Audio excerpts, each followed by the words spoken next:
All right, let's just jump right into this. Andrew Tate. Long time. I know, it's been a very long time. Very long time. Actually, I met you downstairs at the Ritz. Correct. George and I were engaged at the time. Yep. And I probably was very swept up in George and barely got time to talk to you. But I do remember you being very polite. So it's interesting to fast forward to today, and you were very much in the UK circuit. Yeah. Now it seems like your celebrity is kind of really hitting the US market. They're kind of finding you for the first time, digging up a bunch of old clips, and there's a lot of pressure now on conservatives to say something really awful about you. There seems to be a pressure on everybody on all sides to say something awful about me. I kind of feel like I've been placed in a position where there's always someone attacking me new each day. But I guess I was built for it because it doesn't bother me like it should, perhaps. You seem to be doing pretty well given the circumstances. I know the truth in my heart, and I know that what I say is the truth, and I understand very well the internet and how it works. And I also think I'm perspicacious enough to understand there's certainly a degree of weaponized virtue and perhaps a degree of jealousy and perhaps a few other things that are involved in all of these attacks. I don't believe that people who sit and attack somebody for their past, especially something from so long ago, are genuinely virtuous. I don't think it's about virtue. I think it's about, well, I can get some clicks this way, or I can get some views that way, or he did the biggest interview ever, or whatever it is. There's certainly some other motivations. And I don't want to say water off a duck's back. I don't want to come across as arrogant. However, I do believe that since the dawn of human time, every single king with any kind of empire was constantly at war. And I think if you're going to become one of the most famous people on the internet, you're going to be at war. And you'd be a fool to become massively influential and then cry about the fact that you end up in constant battles. It doesn't matter if you're Napoleon or Charlemagne or Genghis Khan. There's always someone prodding the edges of your empire, trying to find weakness, see what a little bit of land they can take. And I think it's always been the same. And right now, I guess you could say, to a degree, I certainly have an empire and I'm massively influential. And there's a degree of, I wouldn't say jealousy, but there's certainly some ambitious people who are trying to damage it. I think that's what it is. So I did see a mashup clip that we're not going to show because I thought it was unfair. I will say that. Yeah. Only because there was no context provided to the clips. It was just an extract of something that you said that 10 years ago. Some of them were literally 10 years ago. Yep. Didn't know what year it was from, didn't know who you were talking to, didn't know what context it was. And I've been victimized online by something like that before, where somebody takes something abstract and says, well, this is what must be what she means, until they're provided the full context of the clip. Yep. And I also take exception to, I think, digging back 10 years. I don't know who could survive that litmus test. I'm 34 years old today. Yeah. 10 years ago. Today, I speak to my audience. I talk about, they call me puritanical. I talk about, not drinking. Yeah. I think the biggest change has been becoming a mother. Yeah. And it would really be unfair if we went and found Candace at 24 years old, liberal, dancing at One Oak, and said, well, look at these clips of Candace Owens. Fortunately, I had no cameras in my face 10 years ago. Yeah. You somehow did.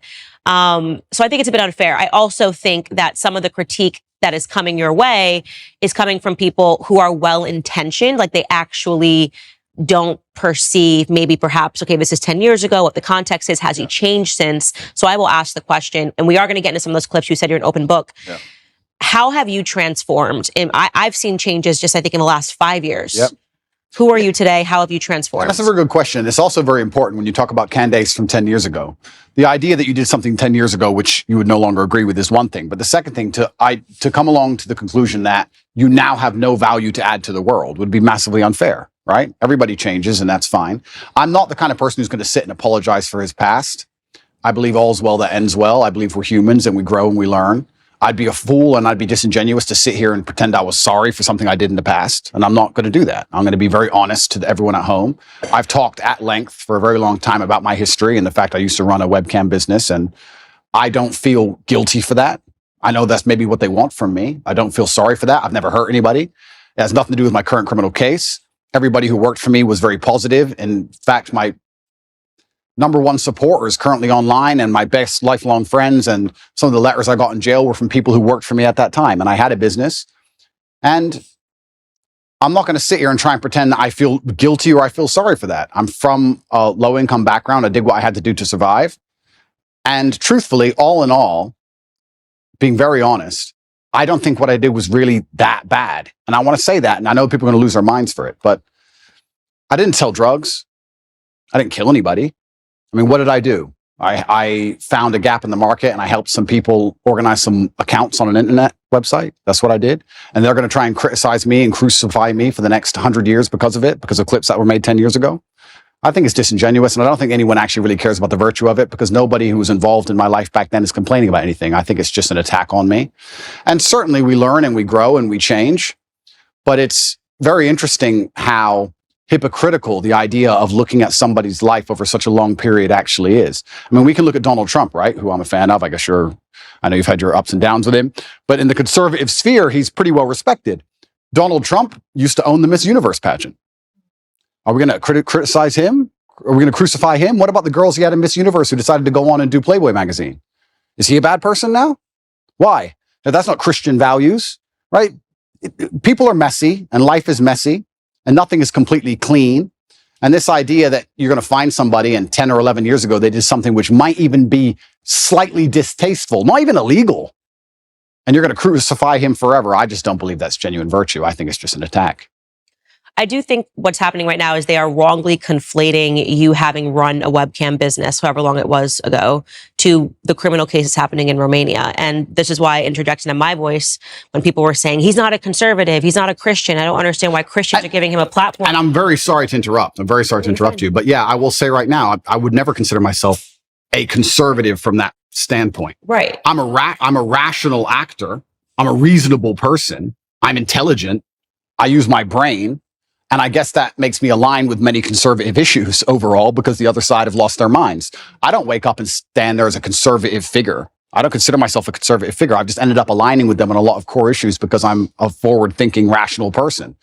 But I'm certainly not I don't stand up and say, hey, I'm a conservative. I'm not interested in whether the conservative want to embrace me from that perspective or not. I have no interest in that.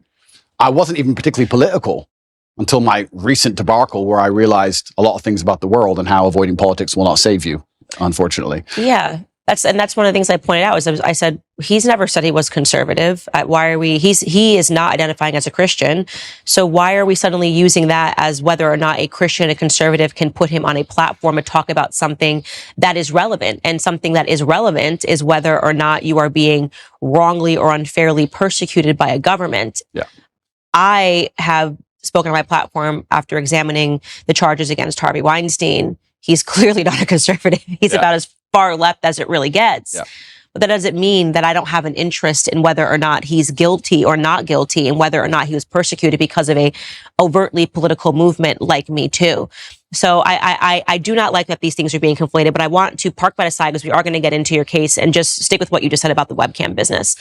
So you say you don't have any guilt for it. I'm not sorry. I don't operate in that frame. I don't think it's an intelligent way for a man to go through life to say, I'm sorry. At a younger age, I did the best I could possibly do, and I did the best I believed at the time.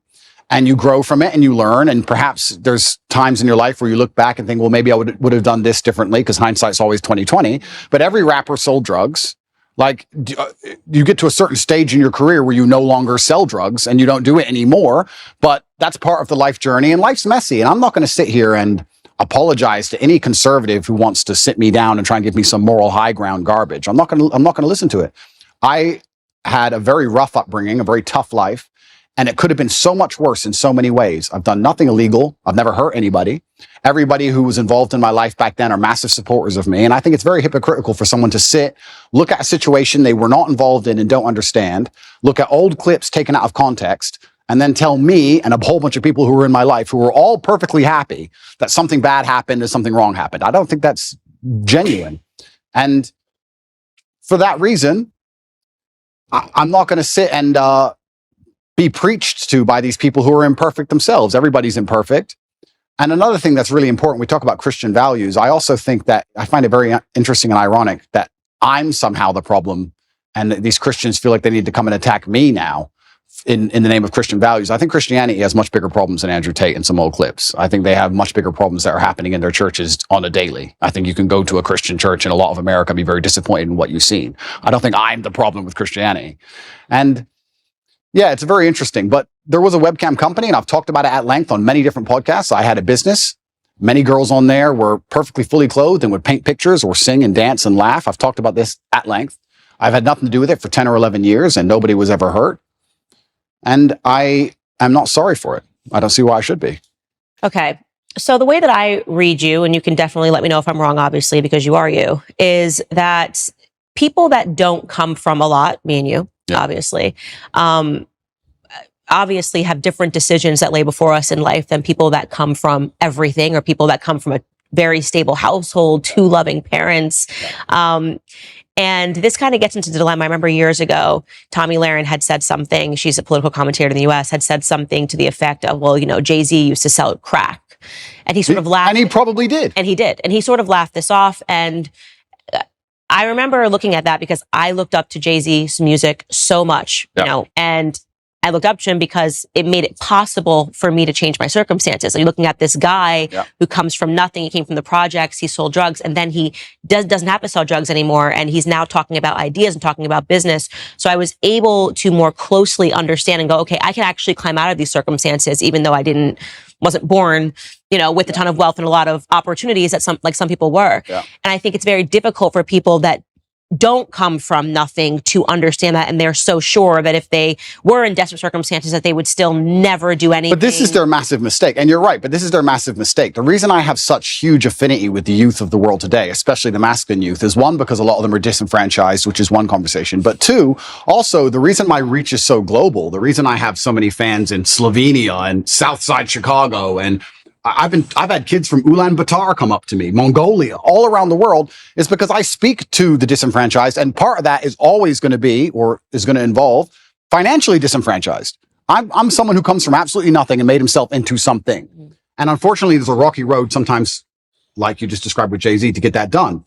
But if I would have been born into a perfect family, like you said, two loving parents, family was rich, white picket fence, and I was saying all the same things, then they wouldn't have the same affinity. So if you look at even a lot of superheroes, you look at Batman, he's a flawed person. And I think the reason I'm seen as a hero and the reason I have the fan base I have is because to a degree I've always been a flawed person, and I'm not a perfect human, and I don't want to be.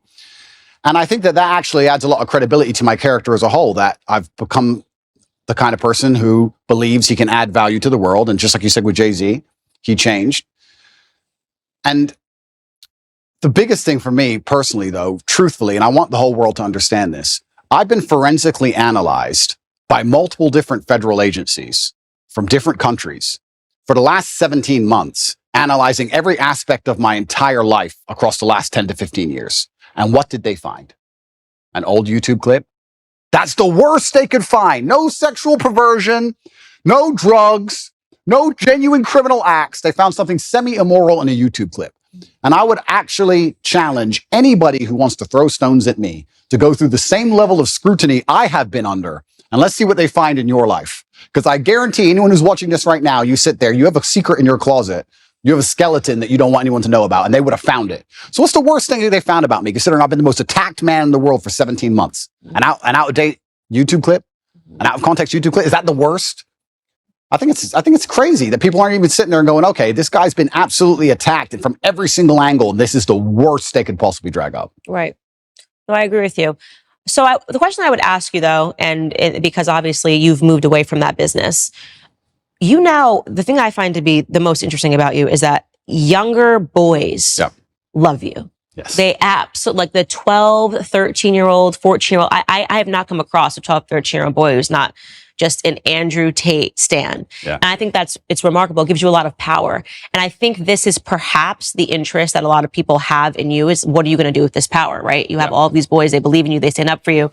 And that is why it becomes important to state, I'm not sorry that I lived this. I don't think I would say that I'm sorry for anything decisions that I made when I was young either, because this is the deck of hands that I was given. What do you want me to do? Yeah. But at the same time, I do try to, now knowing that I have such a following of a lot of young ladies that follow me, say like, listen, I did the idiot stuff, so you don't have to. Power and responsibility go hand in hand. And that's the thing that's so interesting, these out-of-date clips, and they want to talk about these things from 10 years ago. At the time when I was talking to camera, those videos were made for private circulation initially. Secondly, I wasn't trying to educate the world in anything back then. I didn't have the kind of power and influence I have back then. The way you say something to a video which has 50 viewers has to be different than the way you say something to a video that has 50 million viewers. Mm-hmm. Power and responsibility absolutely go together, and I understand that very well, and I understand the power I have. And I do believe I'm now an absolute force for good in the world, and I'm far more careful with how I'll project myself with certain ideas. Absolutely agree, completely. But that's the thing that's even so crazy about all of it. These old videos everyone's so concerned about wouldn't even circulate if my haters weren't constantly trying to use them against me. They'd be disappeared into the history of the internet. I don't know where these things come from. I don't know where they were found. I don't know where they are. It's kind of crazy. A lot of people are making all these constant attacks on me, and I don't watch a lot of it. I'll have to be honest with you, Candace. I don't watch all of it, but a lot of the videos are so outdated. The only reason they even exist now is because my haters are so desperate trying to take me down. They don't have any concern for them being seen because they wouldn't be circulating them otherwise. So yeah, absolutely. Power and responsibility go hand in hand. And I do believe that I now have a huge platform, and with young boys, they're exceptionally interested in my case. I do believe to a degree I'm an anti-hero. I do believe to a degree that the harder I'm attacked, the more credibility is given to me in the eyes of my fans. I think that they see, everyone's out to get this guy. Everyone was out to get Batman. This kind of feels that way. And I do try and lead everyone down a good path and say extremely positive things. And I don't think anybody is finding any clips from the last 5 to 6 years which have anything negative in them. Right. I think you've changed. That's why I say over the last 5 years, I think there's been a seismic shift. And speaking to boys, like younger boys, I think one of the things that they're really suffering from, I get tons of responses rather unexpectedly whenever I talk about the topic of pornography on my show. And it's one of those things that, again, if you found Candace 10 years ago and you asked me about pornography, and by the way, this was actually implanted into my head from a health school, like from health education, where they would say pornography is healthy, people should watch pornography, people should engage in pornography, it's okay if you're in a relationship for you to watch pornography. And then I had a huge wake-up call when I spoke to Tim Ballard, he runs Operation Underground, and then I realized how closely pornography is related to human sex trafficking. Real sex trafficking, not TikTok real sex trafficking. And yeah, we should talk about that because they are kind of stretching the definition of sex trafficking. In your case, I've taken a look at it. And what's remarkable to me is the amount of young men, and I would say from the ages of 18 to 35, that write in and say how much they're struggling with porn, how much they're struggling with pornography addiction, how they feel that no person is talking about the ills of pornography. Yeah. And so I just watched this clip of you this morning, sitting next to Adam, 22.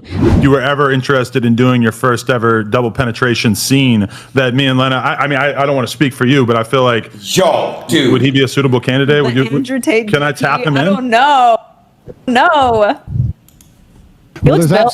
Hold on, can I fill in real quick? Andrew, you're out. Aiden, we can't look you. You're not in this conversation anymore. Fair enough. Go ahead, Andrew. Would you double penetrate her, bro? Would you do that, Andrew? Go ahead. Finish the answer question. All pop together, is that chill? There's absolutely 0% chance of that happening. And it's not because Elena is particularly unattractive. It's because she's married to Adam, and I have no interest in degenerate, pointless sex, and I have no interest in making a spectacle of myself or even just involving myself in anything which I deem to be overall haram and pointless. It's just not something I'd be interested in. There's not a single amount of money on the planet you could pay me to undertake. So you were very polite. I'm not going to be so polite. I thought he was an absolute degenerate. And I mean that the idea of having a woman making the vows that you make in marriage and literally offering her body as he did to you was a form of degeneracy. And you were being very nice and measured. And I think that for that moment, that was the best thing that you possibly could have done because she looked quite vulnerable. Yeah. Lena, I think is her name. Yeah. But how do you reconcile that now, right? You're in a circumstance like this. You're being polite. You did say I'm uncomfortable. You did say that I would never do this. And I think that was really important for you to say. But you're not the same person. I mean, how did you? Yeah. Even reflecting on it, it's so disgusting. He offered you his wife. It is pretty disgusting, and it's also pretty misogynistic because he didn't ask her. He offered her. I felt sorry for her, so I was very measured with my conversation with them because I felt sorry for her. I could tell she was nervous. She was swinging on the chair back and forth. She didn't want to be there. She felt extremely nervous. And I think that only a coward would berate a very nervous, very scared woman, even if she did something which I personally disagree with, even if I think Adam is personally, he doesn't align with my morals, because she was so nervous and because she was so almost afraid she looked. Mm-hmm. And I think she expected me to go at her hard. So I just felt sorry doing it. I couldn't find, maybe I'm getting soft in my old age, but I think she knows what I think, and I think she knows what the world thinks. And I think if I go at her too hard, it's just going to break her. And I don't really like the idea of her, turning off the camera and bawling her eyes out. I think that God will teach her the lessons she needs to learn from her experience, both positive and negative. And I think that's God's job to do and not necessarily mine. But yeah, it was certainly uncomfortable, and it shows how degenerate the world is becoming. And pornography as a whole is simply just, I think it's an effect. I think it's a tool which is used to ensure that the male populace stays as docile as possible. I don't think that any of the things that are happening to the male population are accidental. I think that keeping us as docile as possible is very interesting for the people who are in charge of the world, because we're the warrior class. At the end of the day, it's going to boil down to the men who are going to stand up and actually do something about anything at some point in time. So I think they like the idea of us being docile. And I mean, how much more docile can you get than a man sitting there looking at a screen, not even want to reproduce for real because he's just staring at a screen? And I think that's just a next stage in the slave mind. And it's everywhere now. Whereas, and this is something that my husband says, he doesn't have any social media because he's like, Instagram is pornography. I open my Instagram and I've got Emily Ratajkowski's butt cheeks. Yeah. And I'm not a man, so I don't have that same biological reaction to seeing it. But I can only imagine how difficult it is for a man when you open an app and you've got Kim Kardashian offering her body to Emily Ratajkowski. Even if you're walking down the street, I've realized even how desensitized I've become to pornography, because you see an ad for Gucci and for whatever reason, she's got to be completely naked while she's holding the bag. I remember in my lifetime, there were music videos that got censored or banned or can only be played after 10 or 11 at night. And if you watch them now, you'd be like, what? For what? What is that? A bikini? Like, it's nothing. It's amazing how quickly it has degenerated. And yeah, absolutely. And we're all degenerating with it. Like I've realized the fact that I don't have a reaction to seeing the half-naked woman holding a Gucci bag means that I have been desensitized to pornography. And I can only imagine what that does to men. Oh, completely. And but this is what the powers that be want. They want to make sure that the male populace is as docile as possible. And they do that with a large array of weapons. And they do that with a web of tools. And I believe that I'm the counter to that, which is the reason I ended up attacked in the first place. But unfortunately, when you buy into the slave mind programming, you do not become the kind of man who can easily attract a woman, because you're not attractive to females as a whole. So how do you satisfy yourself? You end up sitting there staring at a screen, and they convince you that's a good life to live as a man, and that's perfectly fine and perfectly normal. And you don't even get to genetically reproduce. I do also, though, and I want to make this clear, I do believe in absolute and utter self-accountability as a man. I think as a man, everything that happens to you is your fault. Me going to jail was my fault. Me being attacked online was my fault. If all these bad things that happened to me, I will take responsibility for, even if I believe they were unfair or unjust. And I think that any man who's going to sit there and say, I'm struggling, he also needs to wake up and understand that if you're going to truly struggle to not click on a website, then you're going to deserve the terrible life you're going to live. And the devil or the matrix or whoever you want to call them are going to fill your life with temptations. They're going to fill your life with easy way outs that they're going to want you to take, because the good road is usually the hardest road.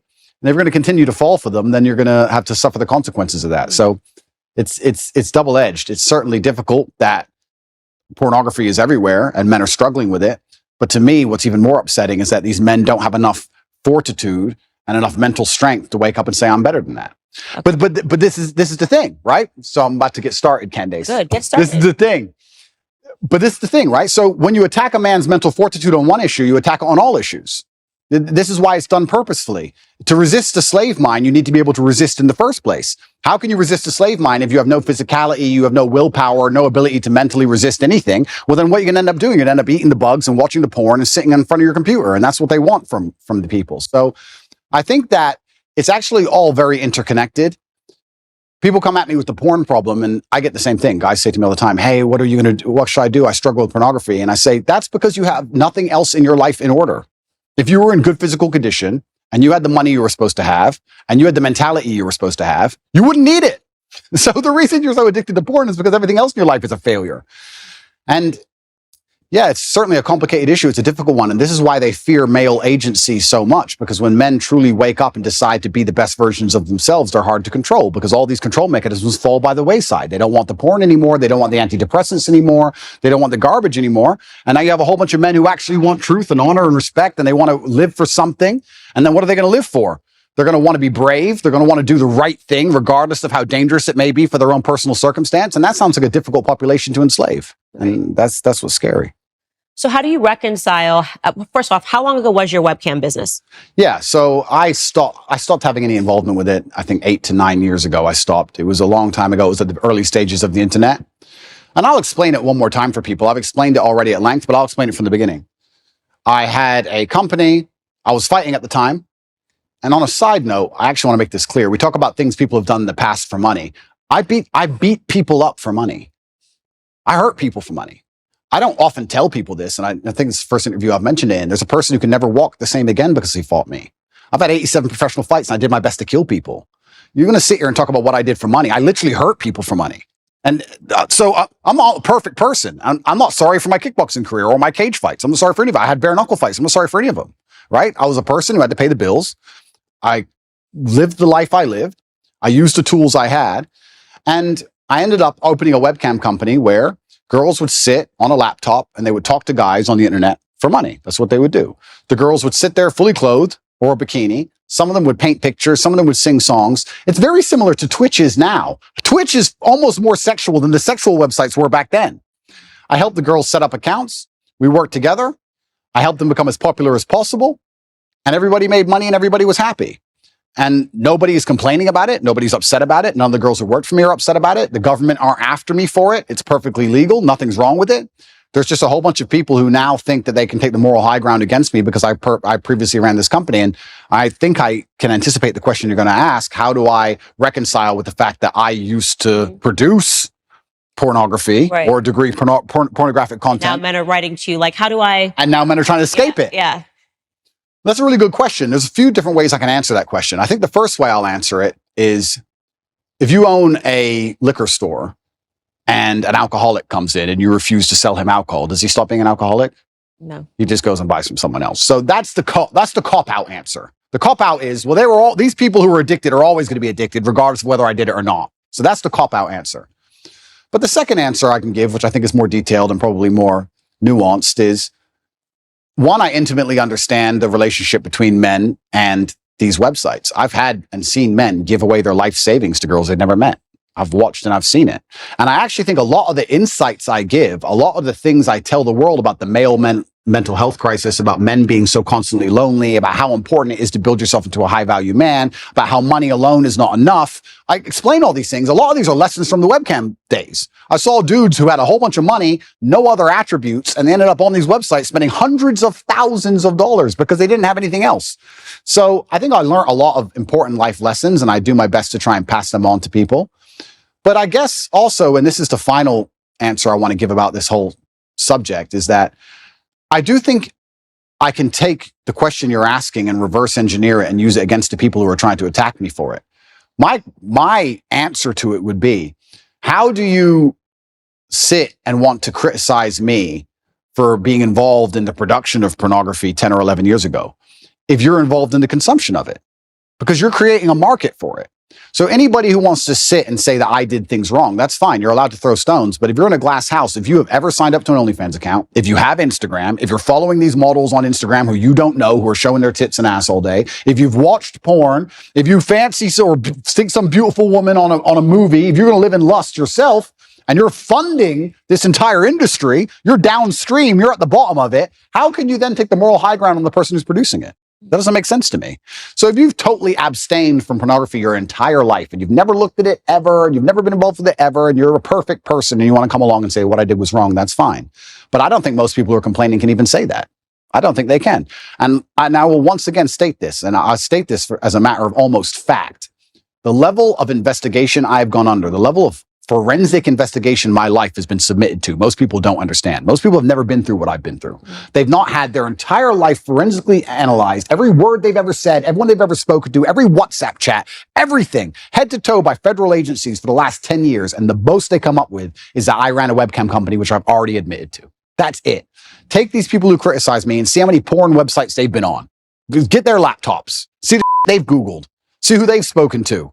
Like, it's all massively hypocritical. I do understand that some people would hear that and go, oh, you know, he's a bad person, etc.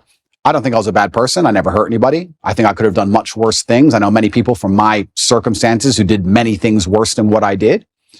And all in all, I'm not going to sit and pretend I'm sorry for something I'm not sorry for. And I just want to make it clear to the world that, like you said, people come from different backgrounds and people grow and people change, etc. But I also look at the world in a different way. I think that we're all constantly doing our best. I think I'm doing the best I can right now. When I'm 55, I might watch this interview and think I'm an idiot, right? And I think we're all constantly doing our best. And I did the best I could do at the time. And I don't think it makes sense for me to hate past me for doing his best. I just don't think that's a very constructive mindset. Living a healthy lifestyle can be challenging when you're always on the go. You need simple, manageable routines to make sure that you're getting the proper nutrition every single day, which is why I'm a huge fan of Balance of Nature. Balance of Nature fruits and veggies capsules are a great way to make sure that you're getting essential nutritional ingredients every single day. Through Balance of Nature's advanced cold vacuum process, the vitamins, minerals, and phytonutrients of the fruits and vegetables are preserved so you can get the vital nutrition in each capsule. Balance of Nature is a whole food supplement with no additives, fillers, extracts, synthetics, pesticides, or added sugar. The only thing that's in their capsules is pure fruits and vegetables. They sent a bunch of fruit and veggie capsules to the studio for my team and I to try, and the whole team is feeling brighter, healthier, and more energetic. When you're disciplined enough to take care of your health, you'll reap all kinds of benefits. Make Balance of Nature fruits and veggies a part of your daily diet. Your body will thank you. For a limited time this summer, when you become a preferred customer at Balance of Nature, they're throwing in a free fruit and veggies travel set and giving an additional $25 off your first order. So go to balanceofnature.com and use promo code Candace for a free travel set and $25 off your first order as a preferred customer. That's balanceofnature.com, promo code Candace. Yeah, I think it's really important for conservatives, people that identify and say, I'm a conservative, to recognize that it's not people that are perfect that are bringing people over to our side. I was not brought over to conservative principles by people preaching at me and telling me how perfect their lives were. It was actually people that were much more broken that led me here. Which is fascinating. I got interested in business because of Jay-Z. Yeah. I criticize him all the time now about things that he does. But I got interested, in Kanye West, him doing a Christian album and things of that nature. You need people that are flawed. You need people that are real. This is the thing. I'm not particularly political. I didn't consider myself particularly political, but it looks like I'm kind of ending up there. And like I said, I'm a realist, which puts me on the conservative side, and I'm not stupid. And I understand very well about the world and propaganda and what they're trying to do to us. So you end up being a conservative by default. But you're a real person if you have flaws. If you want to sit and tell a disadvantaged youth growing up in the south side of Chicago how he's supposed to live his life from your perfectly manicured garden and your white picket fence, you're not going to get through to that person. They don't care what you have to say. It actually becomes a bit of a turnoff. Absolutely. It's like those are things about me that I don't think will ever change, which is why I get your following. I get what people like about you. It's why you say the disenfranchised follow you. And I think it's important for people to understand that. Like, there was no way, and I still have no respect for her at all, but it's why I snap so hard at the Meghan McCains. I'm like, who the hell are you? What have you done in your life that you think I'm going to take advice? You've just been someone's daughter, right? What have you worked for? Absolutely. What have you survived? Tell me something that you lived through in your life that was a struggle. You can't. Yeah. Because your life has been perfect. And so I think it's so foolish to think that I'm going to take a lesson, that I'm more likely to take a lesson from a Meghan McCain, who I don't even think is a conservative. I think she's just a rich girl and got rich in way worse ways than you got rich. What was daddy doing overseas? Yeah. And that's a really amazing point, because we can also look at that, right? Conservatives will sit here and attack me. There are people who are making millions from blowing children to pieces. Yeah. Let's get the world in perspective here for a second. But it's cleaners. They didn't get their hands dirty. Of course. Yeah, I totally agree with you. And that's why I am never the first to bark when someone is suddenly assessing someone's entire life. I'm like, look at you are literally built on the backs of dead Iranian children. Absolutely. And I'm standing up here also, and I want to make this very clear. I've not tried to avoid this judicial process. I've not tried to run away from anything. I'm standing here saying, if I've committed a crime, put me in jail. And if I haven't committed a crime, what can you say I've done? You could argue it was slightly immoral, perhaps. But I also, to a degree, maybe I'm a libertarian, I think if 20 people or 30 people get in a room and they all agree to do something and it makes them happy, then they should be allowed to do it. If nobody's hurt, nobody's upset by it, then they should do it. And perhaps that does make you a libertarian. If 30 full-grown men decide to go into a room and be gay, and they want to be gay, then they should be allowed to go be gay. You're 30 men, you're not hurting anybody, it's what you want to do. If you want to wear red t-shirts, wear red t-shirts. If me and my brother had 30 people, we all got together and everyone made money and everyone was happy, who's others to come along and criticize and say people are victims, people are upset, this is wrong, this is bad, etc. So, yeah, you're completely right. It's amazing how people throw stones and how imperfect everybody is, truly. And I think the best thing you can do as a man is obviously learn your lessons from your life and try your best to pass them on. I feel like I'm doing that to the best of my ability. But also, another thing that conservatives is going to blow their minds, is going to really upset them. What they don't understand about, especially the strength of my message, is that to especially the young boys of the world, I'm cool. I'm cool. And I know they think that doesn't matter, but if you want to sit behind a desk and go, the Republican Bill 304, you're a dork. So no one gives a shit, right? You're a nerd. I've got the big cars and pretty women, and I live the lifestyle. If you want to really capture the youth of today, you need to get some kind of affinity with them. They need to at least want to be you to a degree. You need to at least be their hero to a degree. This is where liberalism wins. I don't think a lot of conservatives understand that liberalism's sexy. You do drugs, you run around, you burn stuff. It's cool. You get a party. Because what do conservatives do? Stay home, stay home, stay home. It's boring, right? At least what they don't understand is that conservatives will sit there and go, he's a terrible role model because he has all these pretty girls in this fast car and he's a materialistic. That's the reason I can actually help the world. That's the reason young boys will listen to me. You said it yourself, 14, 15-year-old boys, they'll look at my life and go, okay, I want to listen to this guy. They don't want to listen to me if I sit behind a desk and read Republican Bill 308. I don't read that crap. I don't know. And they don't care. I agree with you. I mean, I think one of the criticisms that I faced was that I care too much about culture on my podcast. I'm like, culture is interesting. Culture is what is changing minds and changing hearts. 100%. So if you don't want to compete with liberals in the cultural space, then what are we doing this for? 100%. Right? What do you think the young kids, do you really think that they're, like you said, following a Senate bill that just hit the desk? Or do you think that how you convey that to them and how you're talking about ideas actually matters and culture matters? And it's something that conservatives gave up many years ago. And they wonder why they lose. And then we call it... Trump was cultural. Trump was cultural. Yeah. Trump was fake news. Yeah. Trump was a hero. And to be a hero, you have to be attacked and you have to be an imperfect person. And that's the reality of the world. And culture is super important. And you're right in regards to conservatives giving up. I'm trying to think of conservative culture now. I mean, I like to think that we're making degeneracy unpopular. I like to think that there are some good voices out there that is making God cool again. I actually like to believe the pendulum is swinging. I do believe it. And I see it online. And it's a combination of so many small things coming together almost in perfect timing. But it is cultural. You need a cultural shift that moves away from this insanity. And you're right. If you just want to sit there and just preach, nobody's going to be interested in it. And I also think that especially in the masculine realm, I can't talk for being a woman, but I can talk for being a man. In the masculine realm, we certainly like to see people lead by absolute and utter example. Because traditionally, we would be following our commander or the man we respected into war. So we'd like to know he can at least fight. You like to see he's at least brave. You like to see him lead by example. And I think especially if conservatives want to win the culture war, then they need to lead by example. If you're going to be a conservative preacher and you want to tell men about how they should live their lives, you should be as strong as possible. You should look in shape. You should be big. You should show you're motivated, you're disciplined. You should absolutely, of course, we all have vices, but you should be very disciplined with your outlook. You should make it very clear to the outside world that what you've done wrong, what you haven't done wrong, you should take accountability. I think you need to lead by example. I don't think you can preach to men. I don't think you can preach to young boys. I think that's the reason why they don't do so well in school in general. I don't think that's the reason why they're disenfranchised. I think you need to just lead by example and let them follow. And I feel like I'm kind of doing that by just standing up and saying, no, this is who I am and I'm unapologetic for it. And this is what I've done. And this is what I intend on doing. And I'm going to try and save the world.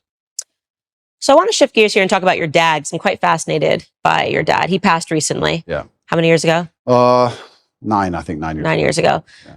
But wow, just wasn't at all what I was expecting. A chess champ, served the country. His name was Emery. Yeah.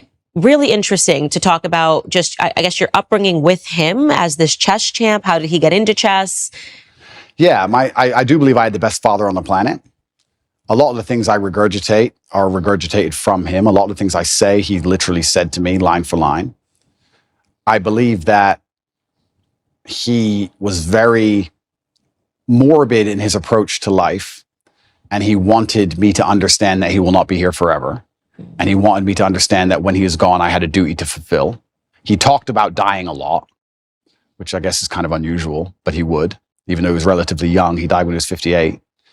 But he was a chess professional. He was a professional chess player. He was one of the best chess players in the world. And he what's most interesting about him is he almost predicted the future absolutely and utterly perfectly. He was talking about the Ukraine-Russia war back in 2013, and he was talking about how the gay people can't have children, so they're going to come for your children. Trust me, that's what they're going to do. The children are next. Like, he'd say all these things back like 10 or 11 years ago, and I'd be like, all right, Dad, you're a bit crazy. Calm down.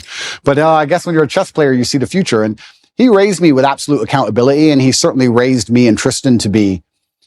He understood what the world expects of men, and he raised us to be strong. And even when we were in jail, my mother would call, I'd speak to her on the phone, and she'd say, how are you doing? And I'd say, oh, don't worry. And she would say, yeah, Dad raised you for this. Like, we were always raised to be warriors. So I don't think I could have possibly ever had a better father. I'm going to miss him forever. And I think the best thing I can do is be the best version of myself to give honor and respect to him. And I think that's the best thing. Where did he pick up chess? It's quite unusual. He's American. He was American. Yeah. Black American. Yeah. I don't know too many Black American chess players, full stop. Yeah. Where did he pick up chess? He taught himself. And he just read a couple books. I think he read 3 chess books and ended up being one of the best players in the world. And it's incredible. It's incredible. But it's actually interesting when you talk about, we were just discussing affinity and how people are imperfect people and how it allows you to actually teach things better. My father, towards the end of his chess career especially, made most of his money teaching chess in inner city schools because he's a big Black guy. Mm-hmm. So the children would be like, okay, I'll listen to this man. You're right. So it's amazing how affinity is real, and coming from a certain socioeconomic background is real. And, you know, we all talk about how ridiculous racism is, but also to a degree, pattern recognition is real. I look like him. I can be like him. These things are real.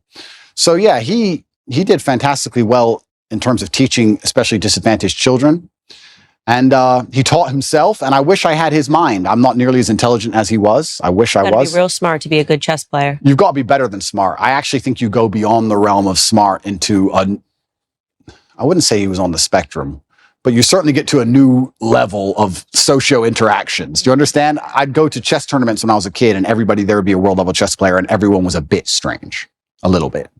I don't know if it's like that anymore. I see the chess communities now moved online. There's a lot of them playing online, and they seem a lot more normal than the grandmasters I remembered. I remembered old grandmasters, half drunk, ex-KGB, shaking at the board. Yeah, like it was a bit different back then. But yeah, I wish I had his level of intellect. He was certainly the smartest person I've ever known. And even when he died, I got endless emails from people I'd never heard of who just said, I worked with your dad, and I don't think you understand how smart he was. He served America, yeah? He served America. He was in the Air Force, and he was a linguist for the CIA. He joined the Air Force. He ended up being a linguist for the intelligence. What other languages did he speak? He spoke Russian, German, Spanish, and English, but officially he was supposed to speak Russian. He assimilated Russian in 2 weeks. I think he holds the Air Force record. Okay, so he's very smart. Yeah, super ridiculously smart. Yeah. I got an email from somebody when he died, and they said that, I just want to send you an email. You don't know who I am. I was serving with your father in the armed forces.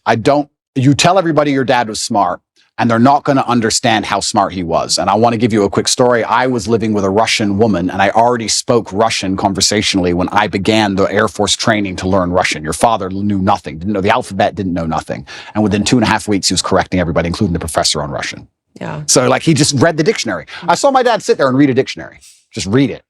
And that was it. Yeah. It's like photographic memory. Like he was on a spectrum. It's something else going on. Yeah, something. Little X-Men. Emery Tate was his name, and everyone called him E.T. Yeah. He was tough on you. E.T. He was certainly tough on me, and I can't express enough how grateful I am for that. We live in a world now where I'm going to say that my dad hit me when I made a mistake, and everyone's going to lose their minds. And they're going to pretend I was somehow abused and that somehow my childhood was terrible. And I could not if he was come down to earth today, I would shake his hand and say, thank you for absolutely everything you gave me, including discipline, including understanding that in the harsh realities of the real world, there is a line. And if you cross that line, violence appears. That's the unfortunate reality of earth. There's a line. And if you cross it, violence will appear, either from a cop or from a guy on the street, or from someone you don't like, or even a friend will turn on you, whatever. There's a line that shouldn't be crossed. And I learned that from a very young age, and I'm very thankful for that. I'm not sitting here saying a kid should be abused. There's a difference between abuse and discipline, of course. Everyone with a brain understands that. But he was extremely tough on me. And if I could change anything about my childhood, I'd only wish he was tougher. Because life's tough. Life's hard. And I think that the best thing you can possibly do as a man is prepare for the endless difficulty that's going to come your way. There's no way out as a man. You're either going to have a very difficult life to become somebody important, or you're going to suffer the difficulty of being invisible. What do you want to do? You want to be invisible and just hide and work in Starbucks and never have a girlfriend who truly loves you and nobody care if you live or die? Or do you want to go out there and be top G and be the most famous man in the world and have government agencies trying to lock you up for no reason, putting you in a dungeon? You have to make a choice. It's going to be difficult either way. So I think if you have a son and you're not preparing him for absolute difficulty, you're doing him a disservice. I think that's what has to happen as a man. And I've said this many times before, but I'm going to say it again. I don't think many people understand exactly how competitive the masculine world is. Men are constantly in competition with each other. We always have been. We used to go to war and fight and kill each other. I guess in some places we still do. Maybe that's calmed down a little bit. But in the masculine world of today, everybody is constantly competing for everything. The car that you want, other people want. The woman you want, other people want. The house you want, other people want. You're competing to have all of it. And how do you do that? You do that through status and money and influence and power. It's war. I don't think many women realize that when two men even meet each other for the first time, it's like an unspoken, maybe tiny bit at the back of the mind. There's a tiny analysis of, could I fight this man? Yes. That's real. It's super real. You go up and say, hello. He's more than a one punch issue. It's it. Oh, he's one punch. She's one punch. He's 3 or 4. That's the reality of the masculine world because we've evolved, if you believe in evolution, but my views are mixed, but we've evolved to be in this position where we're constantly analyzing possible threats and we're constantly analyzing people who perhaps are on our team or snakes, etc. And I think that not many people understand exactly how brutally competitive the masculine world is. And I think the worst thing you can do for a son is just to raise him in a bubble. My dad, I'll say it here, people lose their minds. My dad used to just randomly push me over. I'd be like 3. He just said, not hard, but just get up, boy. Okay.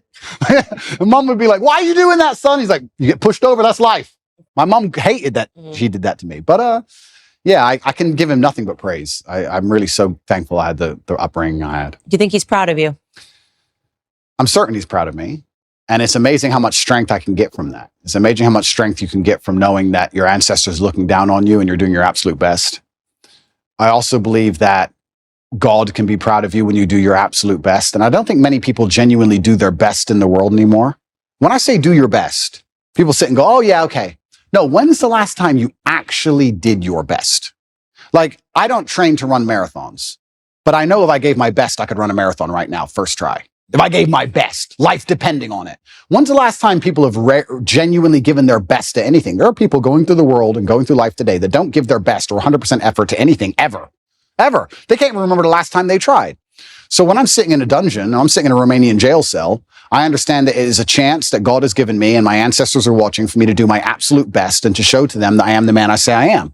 You can't become the most famous man in the world for mental resilience and God not test your mental resilience. I think that would be a very amateur way to view the world, that you can now become one of the most famous men in the world who talks about mental discipline and mental resilience and God's not going to test it. I think God's going to come along and say, okay, you want to be Mr. Famous. All right, let's see what you have.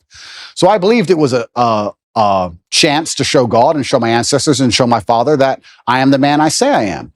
And it's amazing how much strength you can draw from that, because I don't think many men especially understand that even if you don't have the strength to be a hero for yourself, you should have enough discipline and enough honor to want to be a hero for somebody else. And if you have other people you truly respect, you should want to be a hero for them. And I think that's the masculine imperative. If someone's going to attack your wife, that's when you become a hero for her. You have to. What kind of man are you if you're not? And you can apply that to other things. If you apply that to your ancestors, or you apply that to God, or you apply that to your beliefs or your core principles as a man, then you can be a hero anytime you want. So it's so funny that you say that, because it really does. Everything goes back to biology. I think about this all the time. No matter how much sociology is behind everything, telling men to act like women and women to act like men, at the end of the day, women want a masculine man. And when they don't have a masculine man and they beat their man into submission, they're not attracted to them anymore. When it's a tail in between, it's just not attractive anymore.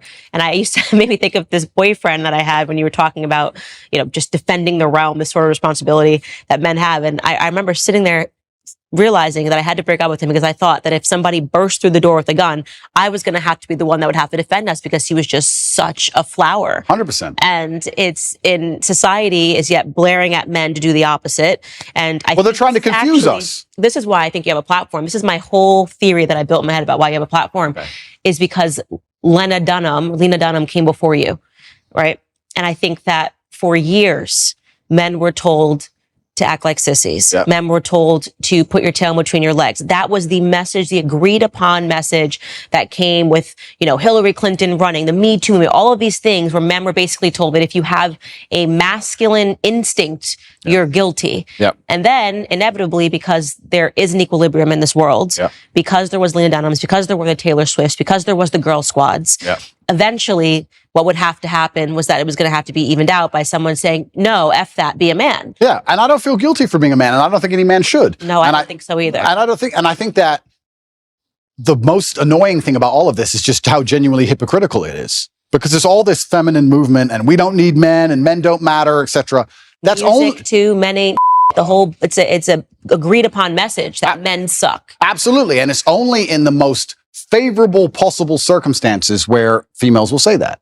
And that's what's so disingenuous about it, because as soon as things actually begin to get hard, the closer we get to the realities of life, the closer we get to the unfortunate circumstances of the world, and they exist in many places, the faster you'll see people look for traditional masculinity to protect them. So it's not even like it's a genuine belief. That's what's so upsetting about it, is that it's just, I don't know if these people are delusional or if they're deliberately hypocritical. I'm not sure which one it is. I think they're brainwashed. I think it's a two-prong approach. I think it's the cultural messaging, and also in the education system, they're actively learning that this feminism is what you need to aspire towards. Like when you get out of school, women, you should want to compete with men in climbing the corporate ladder. Yeah. I actually think there's a mass brainwash that's taking place. Oh, completely. They want to neuter men. And the way you do that is to empower women to a point where they're now the dominant power, especially in the Western world. I believe we live in a matriarchy. I don't believe it's a patriarchy like we're told it is. I actually believe it's the other way around. I can't think of a single law that benefits men over women, but I can certainly think of some that benefit women over men. Mm-hmm. I think it's very dangerous to be a man in the world today. I think that if women want to destroy a man, it's extremely easy to do. We can look at my current scenario and situation I'm in, and many other men are in the same scenario. I can't think of many examples of a man falsely accusing a woman of something and her losing her entire life, where I can certainly think of ones the other way around. So, yeah, they want to turn men into eunuchs because their intention is to make us all slaves. And I say that, and it rolls off my tongue, and people just hear it and they don't actually think about what I'm saying. Their intention is to turn men into eunuchs because they want to make us all slaves. I want you to actually understand exactly what I'm saying to you, because at the bottom line of revolution has always been young military age males, and they don't want them to have enough balls or enough forward thinking or even enough care for anything outside of themselves to do something about it. Another thing people don't understand is that a lot of these attacks and a lot of things they're trying to do with the culture, especially, they're trying to inject such innate selfishness inside of people that they don't really care about anything that happens outside of themselves. Because then it's very difficult to give a shit about your community. It's very difficult to have any kind of genuine care about your town or your country or an issue. No, they just want you to be self-absorbed, semi-depressed, because depressed people don't fight that hard, watching porn, living inside of your own mind, convinced that somehow you're oppressed for some reason, on the internet typing tweets. That's what they want you to do. And they're going to try and keep you there. And genuine masculinity, yeah, to a degree it's protective, and to a degree also it has parameters. You can't be a man who doesn't say no. You can't be a man who doesn't have standards for himself and for people around him. I'm got labeled as ultra misogynistic because I believe that a man should have standards in his relationship. I believe a man should avoid dishonest people, male and female. You should avoid, if you're a dishonest person, if you lie, if you're going to deceive me, it doesn't matter if you're a man or a woman. I don't want to have anything to do with you. I was sitting talking on a panel show saying that women who are dishonest and promiscuous are not the kind of woman I'd ever want to associate with. And I was labeled misogynistic for that. So it's crazy how they'll attack you, and they'll attack you so violently and so endlessly and repeat it so many times in a bid to beat your soul down. That's what they want, especially from me. I truly believe I'm the number one prize for them to get. If they can get me to just give up. If we can get Andrew Tate to just give up, being a man's bad. Come on, Andrew, say it. And it's like, it's dangerous, one thing, but it's actually genuinely also sad. When I analyze the situation in the world we're in today, part of me feels sad that we've ended up in this place where the people who are in charge are so evil and their plans are so heinous and the consequences so dire that they know they can only implement them if they genuinely remove the warrior spirit from every man on the planet. Yeah. It's kind of sad. And the warrior spirit is really important. And it's something that I speak about a lot, that men need to go be men. Even in the capacity of my marriage, My husband needs his guy time. I need my girl time. Yep. The masculine and feminine, it's very important. The fact that my husband hunts and shoots and does these things, that's very attractive to me. Yep. To know that if the grocery store is faded away, that he could go catch dinner. Absolutely. You know what I mean? That he knows how to skin an animal. Absolutely. And they poison that. Look at the hunters. Look at the way they view hunters. They look at people in the South. Yep. This is why they know how to ranch. They know how to farm. They know how to survive on their own, which is why they start to poison that mentality, which is why I think it's really important that you're speaking to young men about why it is okay to be a man, giving them permission to be a man in a capacity that I can't give them that permission. In the same way that I try to give women the permission to know that don't allow them to delude you to believing that this is femininity. It is not femininity, Lena, to have your husband offer your body to another man on camera. That's the poisoning. They teach women that this is sexual freedom, that this is sexual liberation. Yeah. I looked at that and I saw a slave relationship. I saw a master offering his slave to another person because he was just so, I just love Andrew Tate. Would you like to see with my wife? I would be okay with that. That is horrific. That is not femininity. That is not masculinity. Correct. I absolutely agree with you on that point. You're totally right there. And I think that's probably one of the most misogynistic things that have happened on the internet in recent times, but perhaps they're on the right side of the political spectrum. I don't know which side they're on, but if they're on the correct side, you seem to get away with things. As you all know, faith is an essential part of my life. My family is always looking for ways to deepen our faith and to grow closer to God, and that usually begins with prayer. But it can be hard to stick to a meaningful prayer routine, which is why we love Hallow. Hallow offers a wide range of guided meditations, thoughtful prayer sessions, and daily reflections that are designed to help you connect with God on a deeper level. With Hallow, you can customize your prayer experience by setting reminders, choosing a prayer theme, and even specifying the length of your prayer session. Hallow is helping me and thousands of others to maintain a daily prayer routine, and it will help you too. So download the app for free at hallow.com/Candace. Not sure where to start? Check out Father Mike Schmitz's Bible in a Year, available on the Hallow app for brief daily readings and reflections. Or you can pray alongside Mark Wahlberg or Jonathan Rumi, who portrays Jesus in the popular series The Chosen. Get an exclusive 3-month free trial at hallow.com/Candace. That's hallow.com/Candace. Hallow, the #1 Christian prayer app in the United States. But it's very interesting what you're saying about your husband and fishing and hunting and stuff. I completely agree with you. And there's another thing about masculinity as a whole that I don't think that a lot of people want to address, but it's something that's certainly large in terms of my following. Because if we break down, if anyone's watching this now and they're trying to understand, why is Andrew Tate so popular? Well, I believe I speak to the base instincts of Base instincts. 100%. Base instincts. And one of the base instincts also for men, I don't think a lot of people understand, is to a degree is peacocking and showing off to a degree. And I do that fantastically. But it is. And if you look at men of old, and they used to conquer, and they'd wear a feather from the man they killed, or a piece of gold they stole. There was always that degree of flexing, showing off. And I think it's being unapologetically masculine and saying, yeah, I'm a big, successful man, and I can afford all this stuff, and this is who I am, and I've worked my ass off, and this is what I have, and I'm not sorry about it, and I'm dedicated, and I'm hardworking, and no, I'm not. I don't feel like I should have to cower or hide or apologize to the world for any of these things. And I think that's the reason why a lot of men find affinity in my message. And you're right. Baseline masculinity is being attacked, and women naturally don't find it attractive to find a man who's not that way anyway. But baseline masculinity is being attacked because they want you absolutely not dependent on the government, so that the government can decide whether you eat that day. And I don't want to be a pessimist, but I still think in many ways, almost with technological advances, it's going to be very difficult to resist. I think it's actually scary. I don't know how the world's going to be in 100 years from now, but I don't know if there's going to be much freedom left. I don't know about you, but when I look at the things they're doing with CBDCs and electric cars and the way the currency is going to change, it's going to be very difficult to resist without literally starving to death. Mm-hmm. So I don't know what's going to come. So learn to farm. Learn to farm. Hunt, that's right. Don't let them convince you that's somehow racist and sexist and backwards and veganism. Like, you better learn to do all of those things, because we need men now more than ever, right? Yeah. And also I do believe, and this is going to get me called misogynistic, but I'm going to say it anyway, I do believe we need masculinity, especially in the households, because I believe that women are more emotionally led and men are more logically led. It's true. And I think that the propaganda machine and the news machine primarily uses emotional arguments as opposed to logical arguments. And women fall for the emotional arguments. So if you have a woman who's in charge of the household and her man can't resist her commands, and they put on the news, be afraid, COVID's going to kill everybody. She gets afraid. Now you have a whole household of people with masks on, 8 vaccines, and down the insanity hole. Whereas a man with logic would sit there and do exactly what I did and say, look, all right, let's calm down for 2 minutes. Let's just wait because the news lies. So let's just wait till Wednesday before we start taking injections. Let's chill.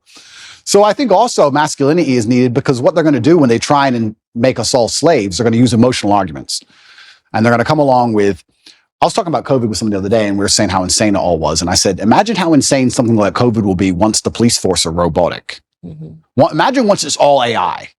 No mask, done. Like, at least in certain countries, and I know because I traveled the entire world during COVID, I'll say here publicly on the internet, I broke every single COVID rule. I broke every single lockdown restriction. I broke all of them. Every single one. Never listened to any of them. I broke more. It's a competition. Yeah, so if it's a competition, I broke more. You sure? And from day one, I was like, absolutely not. I didn't even let people that were wearing masks into my house. I was like, my baby will not look up and see somebody wearing a mask in his crib. That's scary. Yeah. Looking like Bane, look over his crib. Like, that's just not happening. Amazing. But, yeah, I mean, me and my brother, we moved to Sweden. We resist the COVID thing from the absolute beginning. We tried our best because Sweden was completely wide open. Absolute insanity. But yeah, even the COVID thing, if you look at it, the emotional argument that was used and how they controlled the world, and they're going to use emotional arguments to control us with everything. I talk about the police force being AI. What they're going to eventually do is say, cops shoot people, humans make mistakes, cops are racist. We're going to give you robot cops that never make mistakes because cops are racist and cops can make mistakes, but these robots never make mistakes ever. And then once all the police force are completely robotic and they've removed all our weapons, you think something like COVID 2.0 isn't coming? You think you're not going to be locked in your house? You think they're just going to let you live in peace and walk around outside? Are you an idiot? And they're going to do all of this with emotional arguments. They're not That's why they want a logic. matriarchy. Absolutely, because with a matriarchy, you can affect it with emotionality. You can sit there and say, the planet is dying. Don't you care about the trees? Give us all your money. And people will sit there and go, oh, yeah, I do feel bad about the planet. Okay, it's just an extra 18% tax. And they can fall for it. So emotional arguments are how you get your way with anything. If you give me somebody, if you put somebody in front of me, I can convince with an emotional argument. I can convince them almost anything. Almost anything. Logic is much harder to do. So we need masculinity even in the household. And I'm just talking about baseline masculinity of just the logic and the rock solid self-assurance to sit there and say, no, I'm in charge of this house. Let's all just calm down. Let's not get emotionally led by this news channel. And let's be very smart about what we do and how we react to things. And that's why it's under attack. And I think I talk about revolutions and I talk about men being the military age males who are going to eventually stand up, etc. But I'm not be doomsdays about anything. I don't want to get arrested for any accusations. But even just having a masculine essence in a household makes the whole household harder to psyop. I truly believe that. And I can just think of COVID, and I use it as an example because it's the most recent large psyop they've attempted on us, where the amount of people I saved personally, I must have saved 200 people's lives from that vaccine. Me personally, just because me as a man, they'd come to me and go, I want to travel. And I'd say, listen, I don't even have time to explain to you, but have I ever been wrong? No, don't get it. Okay. A year later, they're like, I'm so glad I didn't get that. I'm like, I told you. Like, it's amazing, like what a masculine essence can do. So that's another reason it's under attack, because if they can remove the masculine essence from society, well, now you have a society. Imagine a society where you can control purely with emotional arguments. We're almost there. We are in a matriarchy, and this is why they accuse me of being an internalized misogynist, because I'm able to think through and acknowledge the flaws of what happens in society when women get power. And if you want to know what happens, look around you. Women fall for emotional arguments the entire time. Show us a commercial, show us. It's so sad. And before they get to the rational aspects of it, they're already invested emotionally. And I think that virtually every societal ill that we are facing today is because of women. And I think the greatest recent example of that is the Bud Light controversy, because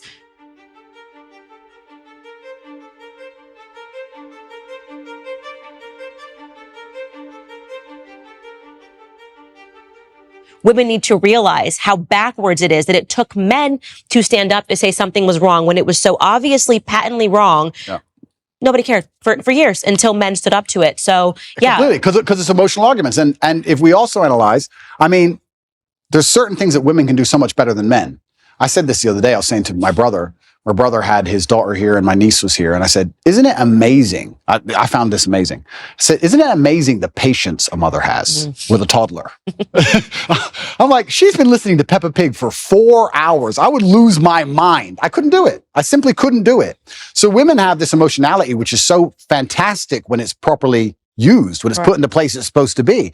I would never drop my child off to a daycare full of men. Would you drop your 3-year-old child to a daycare run exclusively by males? No. It'd be weird. It's just something about it is weird. I wouldn't trust the men not to lose their temper with the kid. I wouldn't understand why all these men want to be around these children all day. It would be a very weird scenario. So we all understand innately our gender roles, innately on some level. So women have a fantastic superpower when it's properly used. But like everything on earth, if you have a superpower or any kind of power at all and it's put in the wrong direction, it can be destructive. Water, if it's going through a dam, can power a city. If it's not going through a dam, it's a flood. So we have all this emotionality put in the wrong direction, and now they're in positions of power or whatever, or they're controlling the culture, or they're controlling how households are run, and they can fall for these emotional traps, these very simple, basic emotional traps. It's for grandma. The most basic, dumb level. And I sit there and say, grandma's 98. 98-year-olds die. And I'm not saying she should die. I'm saying 98-year-olds get sick. Who said it was COVID? Prove it was COVID. She got the flu last year. Like, what? Have you lost your mind? But grandma.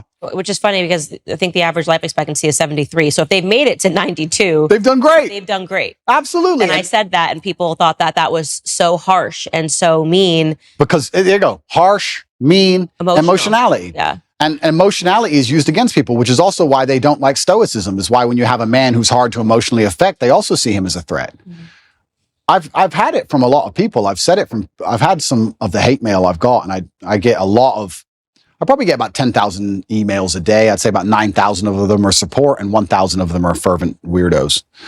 And the weirdos are like, you're a psychopath because all this is happening to you. You don't even care. It's like, they're threatened by the fact that I'm stoic. They're threatened by the fact that I won't cry and lose my mind over it. They're like, oh, he has emotional control. He's a threat, because then they can't lie to me. They can't psyop me. And they want you to be emotionally incontinent. And this is another thing they're teaching men. They're teaching men to act out your feelings. Well, why are they doing that? Because that makes you an emotional person and you're easier to control.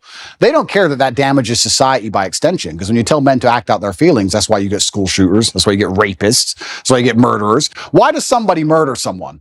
Because he's mad. He's acting out his feelings. He's not a very stoic person if he goes, I hate you, bang.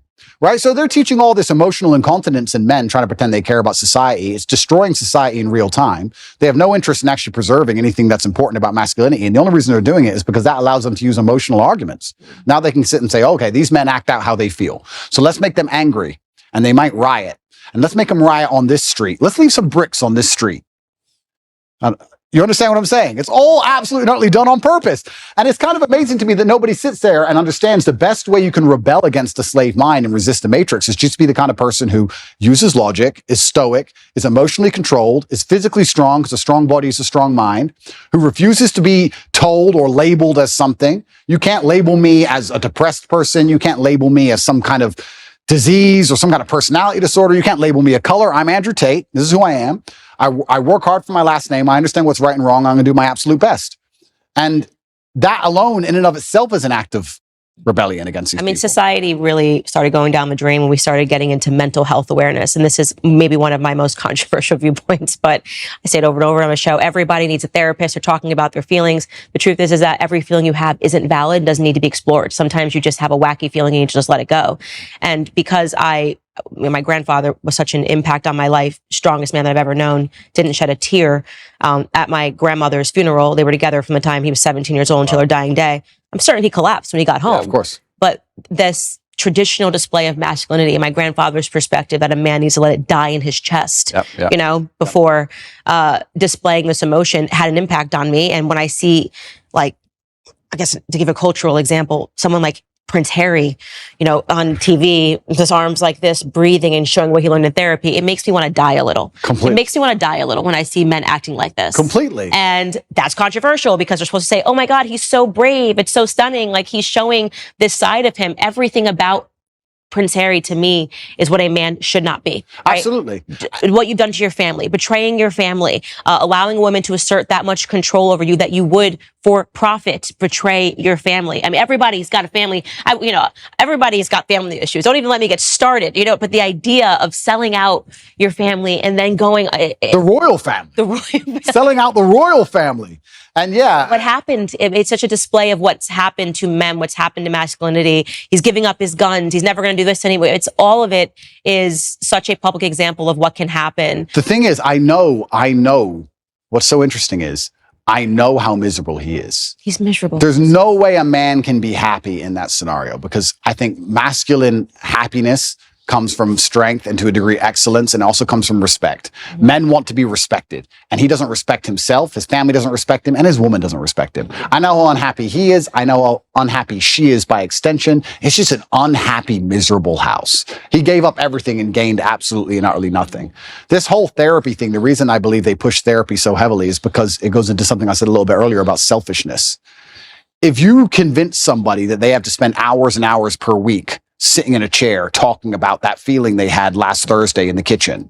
That's crazy. It's insane. Crazy. You want to talk about creating mental illness? There it is. This exasperates problems. This makes it worse. And it also builds this culture of absolute and utter selfishness.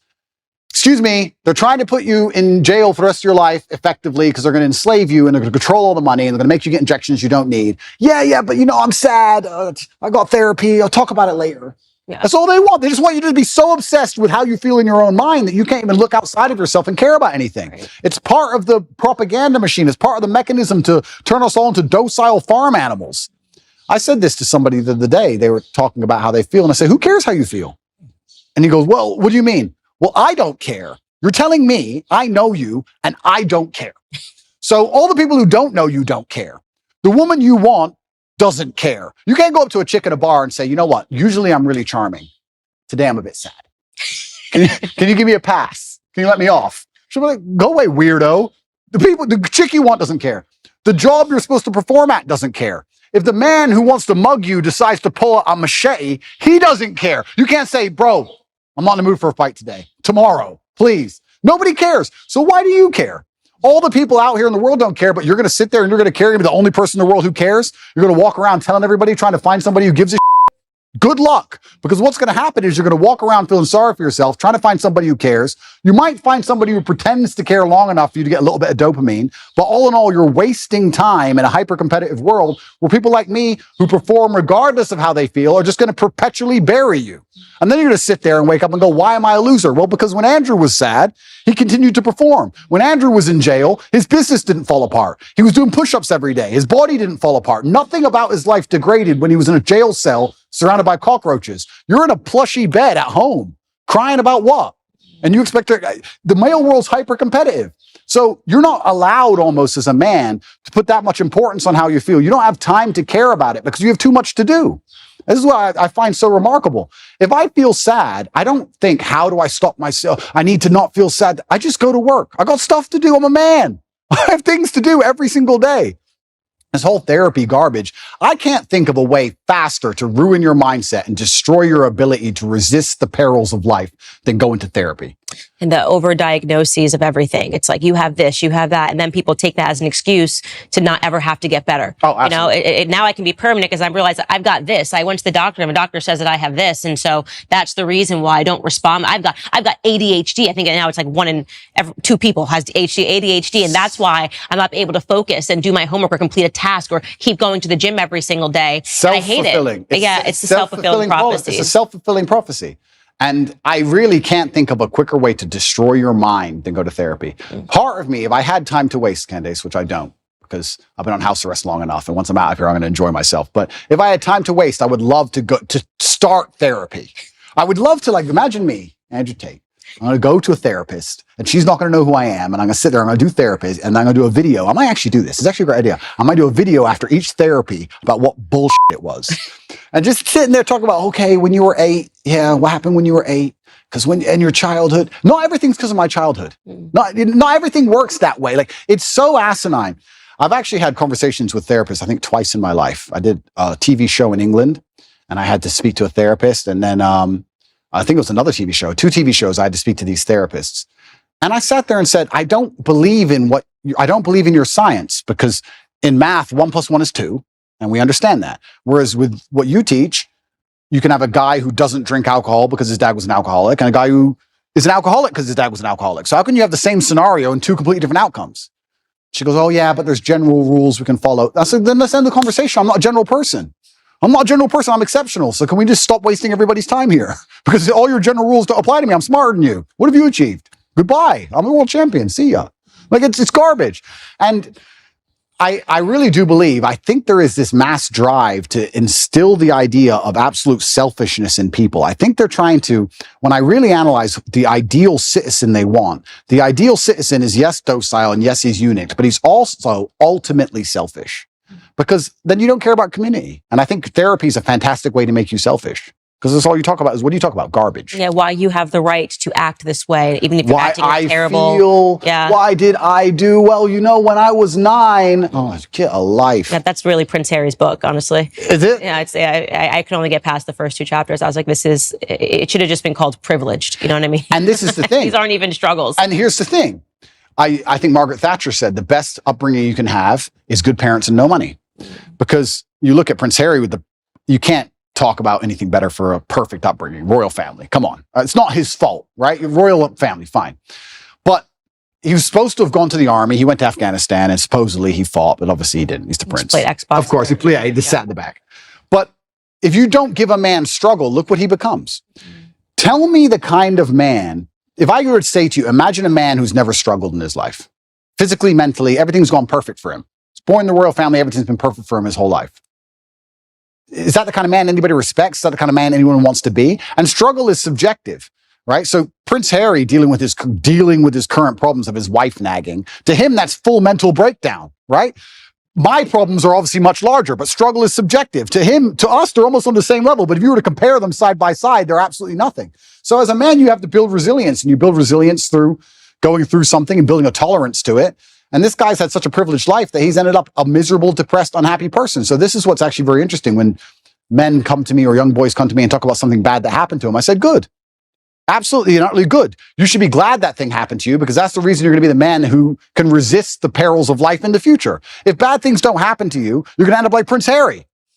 You do want to end up like that dude, do you? No one does. Yeah, exactly. So your life's going to be so easy. You're going to get to the end result and your wife's just going to wreck you. So you need to have all these bad things happen to you so you build the mental resilience. And that's another thing about masculinity and males as a whole. We're trying to take that all away from them in almost every regard. And it's kind of like, there used to be like rites of passage where a boy would become a man. That's all gone. There used to be this masculine, very healthy peer pressure to be big and strong, and that's all gone. There used to be, I don't want to use the wrong words. I don't want to get attacked for it, but men used to not pick on each other, not bully each other, but hey, you can't do push-ups, you're weak. We push each other in that way, shame each other to excellence almost. We still do it to this day in this house. Tristan's bigger than me. He's 10 kilo bigger than me, 6'4". I'm 6'3". I'm smaller. He'll bench 160, 170 kilo. I can only bench like 150 kilo. He'll call me a for 3 hours. Like, that's just how we are. So I have to get up and try again. That's how men are. Women are too. And that's what I'm really against. Sorry to cut you off, but I'm super against this parenting structure where you don't want anybody's feelings to get hurt.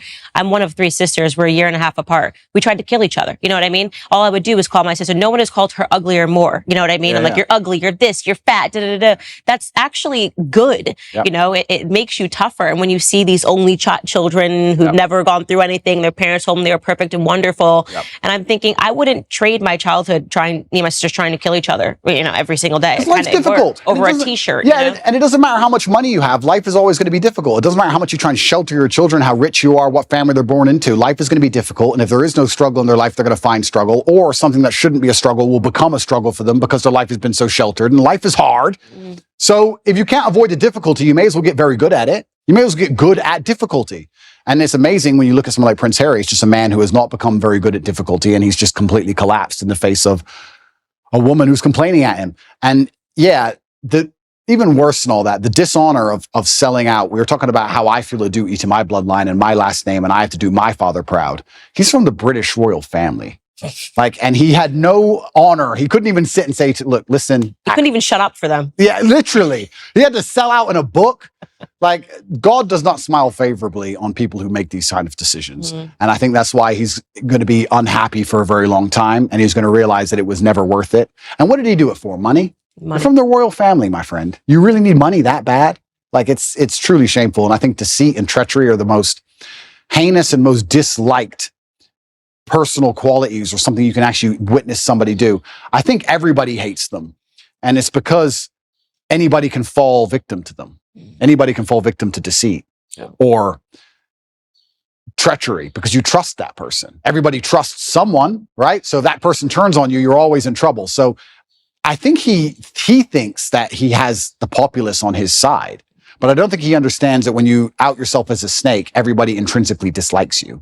Even if they enjoyed watching the show. Oh, completely. They've stepped away and went, okay, because I gave the example on my show. You know, you have the Kardashian family, but the one thing about them is they're thicker than thieves. So America does like a reality show, right? Like a reality show, but the reason why they have gained popularity is because actually they always back each other up. Yep. They still remained a family unit. 100%. And when you betray that, when you betray family, I think left and right, you just kind of go, okay, maybe that was a little too much. Yep. It was fun to watch. It was fun to watch, but we don't really trust you. I don't want to be your friend. Yeah, I don't want to be your friend. I don't want to be your friend. Yeah, completely. I mean, you're going to sell your own brother out? What am I to you, right? If you do that to your own brother, what am I to you? Absolutely crazy. And then he wonders why. And I also think what he probably doesn't understand, and if he's watching this, you never know, he might. Hello, Harry. If he's watching this, I don't think he even understands that even his woman views him that way. Mm-hmm. Even Meghan views you that way. Even Meghan looks at you and goes, I complained at you over William, and you were supposed to tell me to be quiet, and you didn't. So now I think you're a bitch. Now what? And you wonder why she's never happy. So now he's in big trouble. I don't know what he's going to do with his life, but he's in big trouble. But it's interesting where I don't see how. It's actually an interesting conversation to have about how psyops can work as a whole, because when I analyze, especially as a man, and I always talk from the masculine frame, not because I'm a misogynist, but because I'm a man. And I understand the masculine frame because I am a man. If you stray from the archetype of masculinity, if you stray from honor, courage, if you're not dutiful, if you don't believe in putting honor in your last name, if you don't want to be physically and mentally strong, if you don't believe in finding problems to solve, you don't believe in having a difficult life, if you stray from this because you've been psyoped to stray from it, all you end up with is misery. And it's amazing that people will see anybody who's strayed from it end up perma-miserable and still fall for the psyop. I find it incredible that people don't think logically long enough to sit and say, okay, whose life do I actually want? I would never adopt the thinking of somebody whose life I didn't want. I don't know why people even do that. I could sit and have a conversation with Prince Harry for 10 hours straight, and he could be as compendious and convincing and concise, and he could be extremely perfectly articulate with his points. And at the end of it, I'd say, yeah, but I don't want to be you. So I don't want to think like you. So get fucked. Yeah. But I wouldn't want to listen to him. So I don't know why people don't even just wake up and go, okay, whose life do I want to live? What kind of person do I want to be? Who do I want to be like? That's the kind of thinking I need to adopt and install in my mind, because we're all being programmed by someone to a degree. And I don't think you can escape programming. You can just choose the programming that you are going to install inside of your mind. I'm not going to sit and say I'm not programmed. My father programmed me. My fight coach programmed me. The friends I have around me program me. My brother programs me. My social circle programs me. We're all programmed to a degree. You have to be very careful of who you're going to allow give you the programming. Because if you put it up to society and culture, the current culture, as a man, you're going to end up like Prince Harry. Do you want to be Prince Harry? It's a big question. It's a big question. And the answer is no. Yeah, the answer is no. It's interesting what you said earlier about putting things back to biology, because a lot of human nature is certainly animalistically biological. And even if we look at Harry and Meghan and how they interact in their home, I obviously don't know, but I can almost guess to the T the arguments they're having. I can imagine him saying, I gave up my family for you. This is what you wanted. I gave you what you wanted. Why aren't you happy? I gave you everything you liked. And he's trying to use a logical or an emotional, well, he's trying to use an emotional argument, but it ain't going to work because she doesn't respect him. But he's trying to use a logical argument with her, trying to understand why she treats him so badly after he completely and utterly complied. But humans are biological, and she, as a woman, wanted him to be a man. She wanted him to have some degree of parameter and barrier. And if you don't put up any parameter or barrier as a man, what a woman's going to do is she's going to push you and push you and push you and push you. She's going to see how far she can push you. That's the reality of it. We can talk about any relationship, whether it's Harry and Meghan or any other relationship. If you're a full-grown man and you don't set parameters or set barriers, the woman's going to push you and push you and push you until she eventually finds one. And we can look at that in a romantic relationship, but also people. People in general, if you're going to give to a taker, they're going to take and take and take and take until you eventually say no. That's how humans work. So she was waiting for him on a biological level to stand up and be a man and say, listen, you've joined the royal family. You're right. You had to bow to the Queen of England. Correct. Because it's the royal family. Get over it. That's all he had to do. He could have saved himself all this mess. He could have saved himself all the running away and looking like a fool and upcoming divorce and all this garbage if he would have just put his foot down. He never did. And she was trying to inspire in him the warrior. I think a woman sometimes tests a man to say, okay, how much will he put up with? Because they want to see, are you a man or not? What if a man's giving you shit? What will you do? They want to see if you're about it. And she was just testing him, and he failed every time. And that's why he's tried to perma please her. And now he's in a situation where he's asking her why she's unhappy when he's given her everything she wants. And she's unhappy because you gave her everything she wants because you're a punk. Women don't want neutered men. They don't. Absolutely. Even if they personally neuter them themselves, it's not what they want in the end. So I'll ask the question, what do you think men want in women? That's a really good question. And I can answer that one easily. I think that the masculine realm that we operate in is based on respect. I think that men are constantly looking for a way to be respected. I think the world is hyper competitive and we're constantly always looking for status amongst our peers. This is why you will see a man give up his basically entire life to do something which will only gain him respect, even in a very small sphere. There are CEOs who go to work every day and don't even see their family and give up their entire life and work 12-hour days just to feel like the man in that office. Feeling important in that one office, in that one skyscraper, is worth him giving up his life because he feels like he matters. And if he gets more respect in that office than he does at home or anywhere else, that's where he's going to want to be. Men function on that.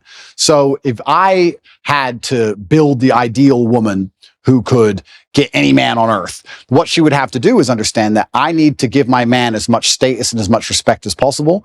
I, by extension of him, being next to him, need to make him look respected. And a lot of this is the easy things we know. No one's going to respect a man who's with an ultra promiscuous woman. No one's going to respect a man who's with a woman who is back talking him or horrible to him in public. No one's going to respect a man who's with a woman who clearly isn't interested in him sexually, whatever. That's all the obvious part.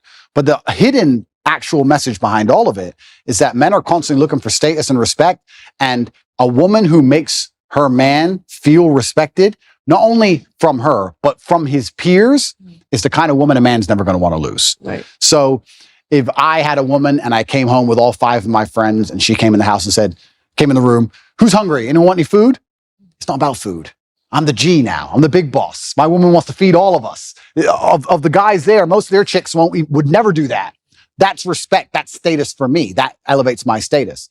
So I think as a woman, if you're watching this and you want to keep a man happy, you need to wake up and say, how can I improve the status of my man to his peers? How can I make him look more important to the world? And as long as you take that basic mental frame, you can extrapolate that out to anything. Your man's not going to feel high status and important if you've had a whole bunch of sexual partners, because you're promiscuous. So obviously that's no. He's not going to feel high status and important if you belittle him in front of his friends or you argue with him in front of his friends. He's not going to feel high status and important if you disagree with him on small, minor issues about, if he votes one way, just vote the same way. Like these small, voting's not a small thing, but these things make the man look in charge. It increases his status, and that's what he's most interested in a woman. So that's what men are looking for. That's the secret for the women who are out at home. They're going, men are hard to please. No, men are actually very simple to please. Make him feel important and make him look important. That's it. Since when did we decide to stop upholding free speech as a basic right? Obviously, everyone should have the right to express themselves freely. Sadly, the big tech monopoly has instead opted for silencing tactics and censorship. To fight back against big tech's control of the internet, I use ExpressVPN. Ever wondered how free-to-access tech companies can make all of their money? By tracking your searches, video history, and everything that you click on. By building a profile on you, and then they sell off all of your sensitive data.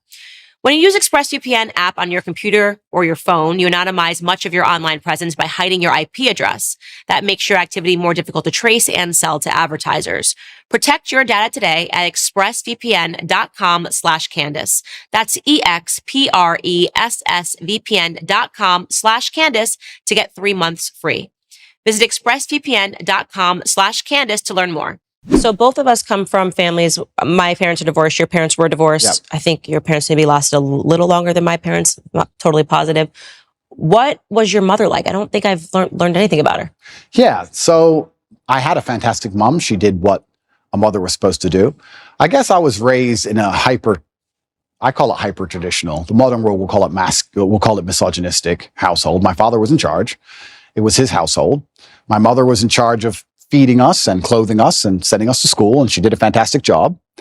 I think that as a boy, as a man, I always wanted to emulate my father. My father was a superhero. So my father instilled a lot of the mindset that I have, but my mother did a lot of the basic things that kept me alive, if that makes sense. She was a fantastic mom, and she's still alive today, and I love her very much. One of the first things I did when I got rich was retire her completely. So she is one of the people I take care of, and I'll take care of her for the rest of her life. And she did the absolute best she could. And that's the reason we moved to England. They decided to get divorced, and England has a better social care system. We had no money. So we got moved to England. And I grew up in Luton, which is the worst town in England, in an area called Marsh Farm, which is the worst area of the worst town. So it's like as bad as you can get, like the worst place you can possibly go. I think my school had a 4% pass rate or something ridiculously low. So I grew up in a really bad area. But my mother, yeah, she was fantastic, and she did the absolute best she could. And she always loved my father to the end. But I think my father, in many ways, there's certainly been a lot of circumstances where he sacrificed his marriage to raise us in a very particular way. Because my mother and father would argue most over the raising of me and Tristan, because my dad was so hard on us. But he said, look, you boys are my legacy. You're more important than arguing with your mother. So I think that's actually why they broke up, because he was so hard on us. But I thank him for it. So yeah, but I don't want to disrespect my mother by saying there isn't much more to say, besides the fact she was a very nice, very loving, very attentive mother. That's what she did. But my dad was always my superhero. And I don't know what else to say. My dad was my superhero. Well, I see it now. My son's only 2, and he's now toddler, terrorist, wakes up every day, wants to go to war. I don't want to go to war. I just want to love him. Yeah. And so he is obsessed with my husband. I mean, forget it. The second my husband walks the door, it's like I don't even exist, right? Yep. Forget the fact that I held him for 10 months. I don't exist. But unless he's sick. Yeah. Oh, yeah. Oh, then it's like totally mommy. Oh, completely. I'm like, oh, okay. So when you want to go to war all day and you're feeling great, it's like dad, he literally just wants to fight him. He goes up and he hits him and he wants him to be thrown around. And I don't want to do it. I'm like, you're kind of big. Yeah. I don't want to toss you around. Go find your father. Yep. So there actually is a natural proclivity that goes on there too, where like in the way he acts when a man walks through the door, any man, by the way, my son wants their attention. You can see that he seeks their approval at the age of 2. He'll cry in front of the girls, well, it's me, it's my assistant. If it's girls he's putting on, then when the guys are there, he instantly stops the crying and stops the tears. So it's so interesting to watch that and examine that in just a 2-year-old. So that's biological, right? This is how we charge at the gunfire. This is how men charge at the gunfire, because we want the respect of our peers. We will literally commit suicide for the respect of our peers. Like it's something that's deep inside of us, or it used to be, it should be. They're trying to take it away from us. But how do you get men to go over the trench, over the line and charge at machine guns? Well, you do it because everyone else is doing it. And you don't want to be the only so you have to do it. And you have to die. Like that doesn't make sense. Think about it logically. It doesn't make any sense logically, but it's something biological inside of all of us, because we have this innate feeling of duty and honor, and that's where the courage comes from. And they're trying to destroy that along with everything else. But you're right. This is how men biologically are designed to be. And I was the same when I was young. I remember looking at my dad just going, you're a superhero and I want to be a superhero. That's how it was. So, but yeah, my mother's fantastic and I love her very much. And she's very proud of me and she's very proud of how we were raised. And she's so glad we were strong. Like even when we were in jail, she was very concerned, but she's like, look, I know that if anyone can do it, you can do it. And yeah, so. Do you want to be married? Good question. I heard that's the lover boy tactic. We'll talk about that in a little bit, but. Yeah. And that's an interesting question because younger me would say no, absolutely not. And the reason younger me would say no is because I'd come up with all the arguments that there's no legal advantage really, and the woman can wreck you, and you can lose all of your things, etc. What's the point? I don't want the government involved in my life, all those kind of arguments. But as I get older, maybe I'm getting a bit softer. Maybe I do think sometimes you need to make a decision based purely on love and have the faith of love and faith in your love enough to say, I don't care what the government's going to do about this because I truly believe in us and I think we're going to make it. So would I get married? Perhaps some point, yes, in the future I might get married. Yeah, I'm not against marriage like I used to be. I used to be super against it. And I think that's because I grew up in an environment where everybody was divorced. Everyone. So it's like, well, what's the point in this? Oh, wait, so I give her half my stuff and then what? I didn't understand the whole point of it. But now I think if I met the right woman, perhaps, yes. Yeah, marriage is good. Yeah? If it's the convert me, Candace. Yeah, if it's the right person, if you marry the right person, and I'm saying this as someone who grew up with divorced parents, well, they got divorced after I was out of the house, but speaks to your earlier point about it either impacts you one way or the other. You either want marriage because your parents were divorced, you don't want marriage. I desperately wanted marriage, and I think the ways in which we both have grown, Yeah. and the confidence that it gives you. I think there is something about people are, how do you do what you do every day? Because you cannot impact. My life is so stable. The nucleus of our household is so stable. And to be able to raise kids and have them see that example of the perfect yin and the yang, there's something divine about it. There's something spiritual about it. It's why I won't accept you. I think you are actually a libertarian right now, and I won't accept you as a libertarian. I think you will not be one. In a few years, if I had to make a prediction, I think you will lean towards conservatism, because even in just the crack of you talking about the attack on masculinity, because first you say, oh, well, if everyone wants to do what they want to do, if you guys all agree and you want to be homosexuals, fine. But then we'll start to realize that libertarianism, live and let live, is what welcomes in through the door. I'm, very against every ill that homosexuality has brought. And again, these are consenting people that are doing what they want to do. This is true. But look, evil is evil, sin is sin, and we're yesterday talking about homosexual marriage. Today we're talking about transing. Well, it's such a slippery slope. This is the thing, right? You're completely right, because the idea of live and let live was a fantastic one if it could actually operate without slippery slopes and it descending into chaos and anarchy, and it can't. So this is the difficult thing about it. You get called a bigot for saying, this is my line, I don't agree with this, and you're going to be called bigoted and you're going to be attacked. But truthfully, it's just understanding that, like you're saying, it's a slippery slope.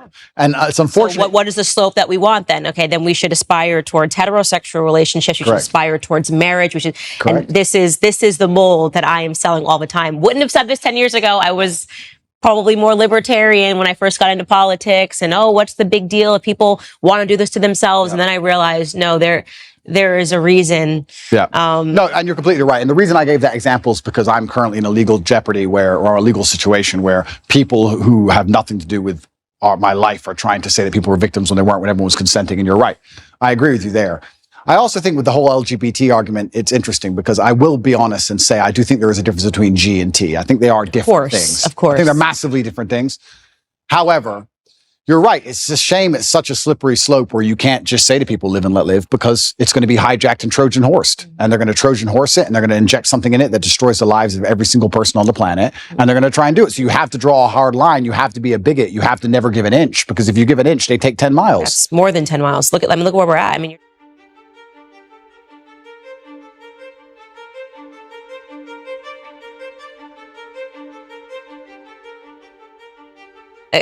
none of it makes any sense, but these are real evils that we're fighting today.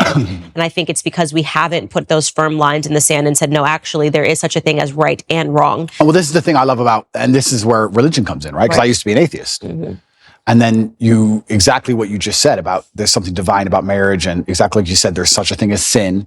Everything you're talking about is religious. You're completely correct. You eventually, if you're going to wake up and be the kind of person who has hard parameters and said, this is right, this is wrong, it's very difficult to do that without then turning and understanding that has to come from God. Who else is going to decide what is right and what is wrong? And people say, oh, they're all man-made religions. Well, then why does it go against so many of the wills of man? Some of the sins that man want to go and do, the religions are against. If we made a religion wouldn't be against our own sins, would it? Right. So it's interesting that this is almost proof for God in so many ways, when you're going to wake up and realize that there is genuine evil in the world, and there's genuine good in the world, and there are two sides and two camps. And I do believe that the good is on the side of truth, and I do believe that comes from God.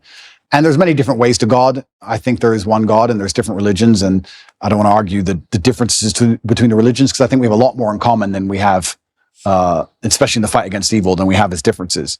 But yeah, it's super interesting. And you're right. Firm lines are absolutely not really required. And if we don't have them, it's why society ends up in the position it's in, with so many subjective lines and your truth, my truth, the truth.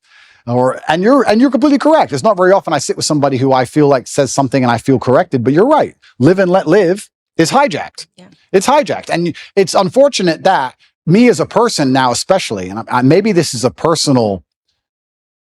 of a personal thing. Maybe this is more of a personality trait, where I'm in the position I'm in. I'm saying what I believe is the truth, and I'm out here trying to help people, and I'm saying about the difficulties I went through in my life so others don't have to go through them, just as you said. But if somebody doesn't want to listen to me, I'm like, okay, you don't want to listen to me. I don't care. You do what you want.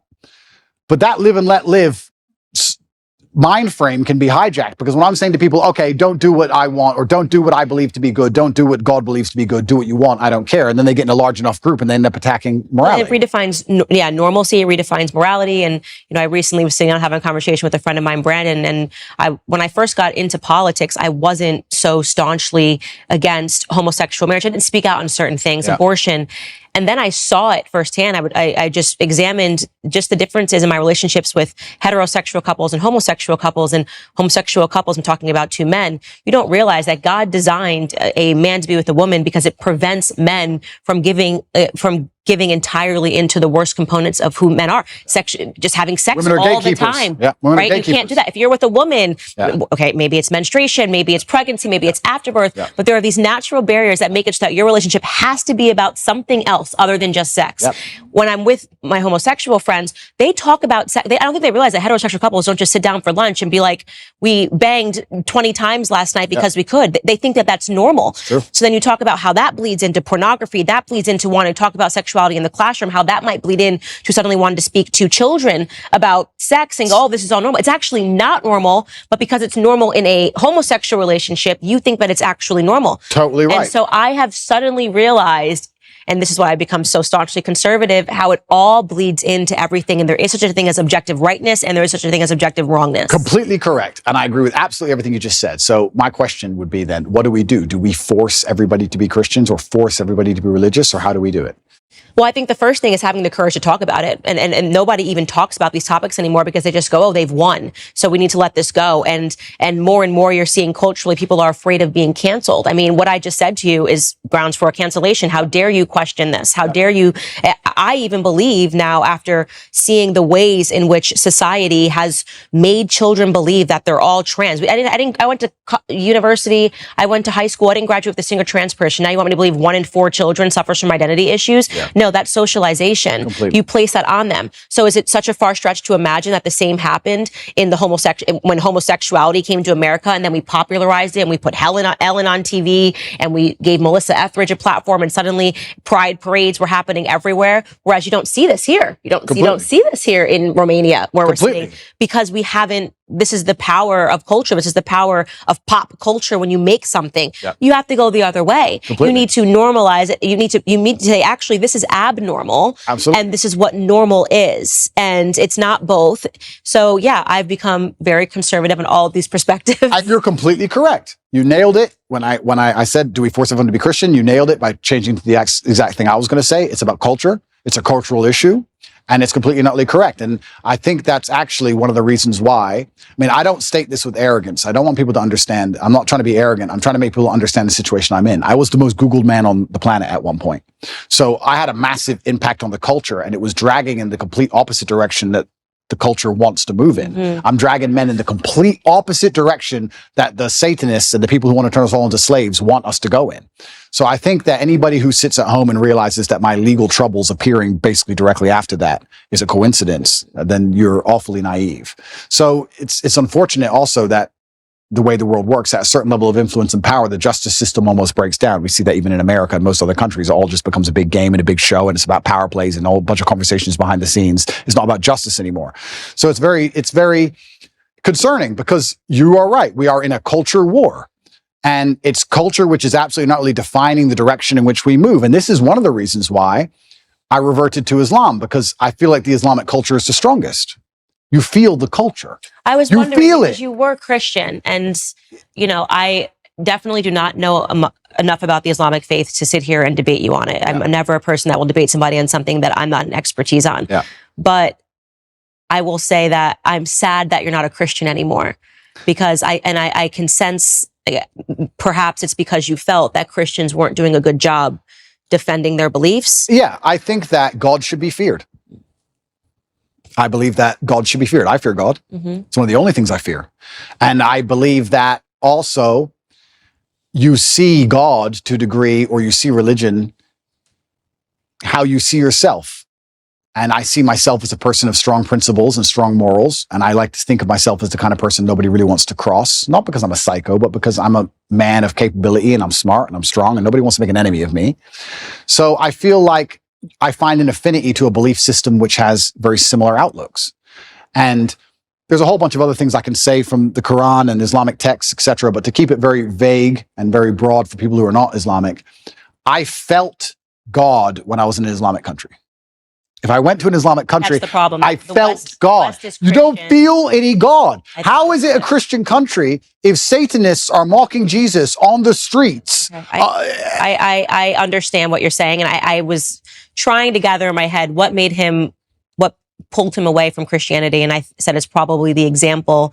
If you're thinking that America is a Christian country, and you're thinking that the United Kingdom is a Christian country, They're not. then They're you're not. going, Christianity is getting it wrong. Yeah. And the truth is that America is no longer a Christian country. We're being run by people that are satanic. Hollywood is satanic, and Right. Hollywood is running America. Correct. So you're not wrong. But I think that right now America is facing a spiritual battle. And for the first time in a very long time, Christians are starting to stand up and speak about our principles. I hope so. And we could have used you as a star. I know, Christian. but I have seen in California, I've seen Christians and Muslims get side by side when they were complaining about the LGBT I did teachings see in that schools, which is recently. fantastic. And I know what you're saying, and that is true, but it's almost like when I go to an Islamic country, I feel God around. You see it. You see it in the way the people are dressed. You see it in the fact that everyone's in a family. You see it in the fact that there's a mosque on every corner. It's in the air. And it's almost like when I'm in Dubai and I'm talking to my friends, my Islamic friends, and I explain to them the things you have to protect your child from in an American school. They literally think I'm lying. They're like, no, surely. Like, it's What about mind-bending Africa- to What them. about African countries that are Christian? Okay, so yeah, this is interesting. So Yeah, they still are mind blown by the concept of what we're fighting in America. So America is unique. We shouldn't say that this is the You're right. blanket. You're right. They're right. There are Christian countries which still take Christianity. And they're like, very what do you seriously. mean men can be women? Like, they think you're crazy. And we're in Romania, and Romania is a country which is very Christian. conservative and very Christian. Very Christian. And they don't buy into any of this garbage No, either. none of it. So this is absolutely and utterly true. It's unfair to say all Christian countries are like that. America is an exception, and not in a good way. Yeah, I feel like the whole West is, unfortunately. The West is. I've said on my show the entire time. The West is falling. The fact that we're even having these debates is not good. Yeah, the West has fallen, and unfortunately, Russia, Yeah. Christian country. Yeah, absolutely, a very Christian country. So yeah, you are right, but I felt an affinity to Islam. I felt God in the air, and it's difficult for me to explain any other way. Okay, that's fair enough. I won't push you any further on that. All right, let's get to your case that's happening today. So, and why conservatives are screaming about it in America, and why they feel that Tucker didn't push you enough on this case. Push me. Okay, so first and foremost, one thing I want to clarify for people that are watching this is that there seems to be this understanding that you are being prosecuted, or you're being indicted rather, for human sex trafficking charges. I've read the indictment, and I do want to make it clear the words human sex trafficking occur on the indictment, but then it makes it very clear that what they're referring to is they've kind of extended the term. It's not what we think about in America when you think of a bunch of children being put into a truck and taken over the border against their will. They're basically saying that if you trick a woman into coming into a country by using the lover boy method, then they consider that to be human sex trafficking. So the definition has definitely expanded over time. Well, it's also ridiculously misogynistic to believe that women can't make their own decisions on anything. So the whole thing about it is misogynistic. But yeah, you're correct. That's a very important distinction. Essentially what they're saying is we have a show in America called 90 Day Fiancé. That is the lover boy method, is women that go over to the U.S. They're clearly coming for citizenship, but these women kind of get duped, and they sponsor these people. This would be the same vein of what they're trying to describe. I've read it myself, of what human sex trafficking can be, which is it's an a absolute woman reach. fell for you, fell in love, moved over here overseas, but it's only because you were very convincing. Yeah. That is the definition given in the indictment of what they're referring to. Correct. So I'll give a very quick rundown on the case. Everything from these old videos, old clips, my webcam company, things that happened 10 years ago have absolutely nothing to do with the criminal case. Absolutely zero. Anything you see from before 2021 has nothing to do with the case. The case against me is that from 2021, my brother and I, when we were already worth hundreds of millions of dollars and already successful and famous, created an organized criminal group. And our intention was to convince women to move to Romania to make TikTok videos so we could steal the TikTok money. And TikTok, and they mention OnlyFans. Correct. On the indictment page. And they say that you did this using the lover boy method. And it almost reads, what's interesting to me and why I was compelled by this case is just that because they tremendously changed it. When they were investigating you, we were told that there was a woman who went to the UN who escaped your grip, and that, she said, I've been held captive. Yep. And then after they investigated, they came up with what it sounded like regurgitated Andrew Tate videos. Yep. The lover boy method, which is in one of your videos where you're talking about women. So it seems like during that time where they held you in the cell, perhaps the initial case that they fed to the media fell apart. Yeah, I believe what happened, and I have to be very careful what I say, but what I believe happened is in April of last year, Tristan and I had some visitors here from America who were only in the country for 5 days, made some very strange demands financially. When they were rejected, they called the American embassy and said they had been kidnapped. Those two women, we deem now to be professionals. One of them has accused 7 men of kidnapping in her life. And she's also lawyered up instantly from a left-wing NGO because she's currently being sued by us for false charges. And she seemed to be very well supported and funded. So I don't know if she was sent as an agent. We're not entirely sure. So this is a very interesting beginning to all of this in April. The Romanian authorities arrested us for precisely 2 hours and threw it out and knew it was all garbage from the beginning. The case remained open. Nobody understood why the case remained open. My lawyer made repeated requests to close the case. They wouldn't close the case, and it remained open and absolutely and utterly dormant. When I was canceled, when I was deleted across all social media and canceled and lost my bank accounts, my Uber account, my Stripe account, my Gmail, absolutely everything, literally within the same week, the case was picked back up, which was very strange. I was followed. They tried to find evidence of any kind of crime at all. They couldn't find any crimes whatsoever. They then raided my house for a second time with the intent of getting my electronics, which they got. They went through all of my electronics and they could find nothing of actual criminal intent. What they did find is my brother and I and our personal assistant, because at the time, if anyone who knows the internet or has been around for a while will remember, my face was all over TikTok. You could not get rid of my face on TikTok. Me and my brother were explaining our strategy for how we got so big on TikTok to some friends of ours. They then said that we were forcing them to do the TikToks for our money, for our brand. They made this huge reach and said it's human trafficking because we're forcing women to make TikTok videos. Yeah, so that's the part that registered to me as strange. It started as we were told it was kidnapping, which is it's very serious, that somebody fled to the U.S. embassy. This is the woman that you're talking about that you say you're alleging has also accused 7 other men. Alleging, it's literally now on Twitter. You can see the complaint we have filed against her. 7 men she is accused of kidnapping. She's done it with 7 different boyfriends who didn't buy her what she wanted. One of them killed himself. Okay, wow. So she's a professional. Okay, so it's very strange that she comes over, she accuses you of kidnapping her, but then they decide not to prosecute that, but they fed that to the media that you kidnapped someone, she fled to the U.S. embassy. Yep. Then all of a sudden we learn that they're investigating you, and the charges then go from kidnapping to, well, actually what he was doing is a lover boy method, which we're saying is human sex trafficking, and that these women didn't know what they were getting into. They thought that he was going to marry them. And actually what he wanted them to do was just to make TikTok and OnlyFans videos. Yeah. So the loverboy method, traditionally, the way it would traditionally work, the reason it was criminalized and added to the criminal code is that I would be a Romanian man and I would meet a Romanian girl. We would get married. Marriage is part of it. I'm not married to anybody. We'd get married. We'd move to a richer country. You go from a poor country to a rich country, let's say America. You put the girl into sexual work, let's say prostitution, and then I'll keep all the money and I'll control her or coerce her by pretending to love her. That's what they're saying. That's how it traditionally works. Mm-hmm. They've accused me of using the loverboy method because basically I was a nice person. I was nice. That's the thing that most people don't understand about the law. It's so ridiculously subjective. If they want to weaponize it and use it to attack you, that's exactly what they'll do. They can accuse any man of using the loverboy method if you send nice messages on a text message. If you're like, hey, baby, how are you? So did you, hey, did you promise to marry these women? No, I didn't promise to marry anybody. What I had was girls.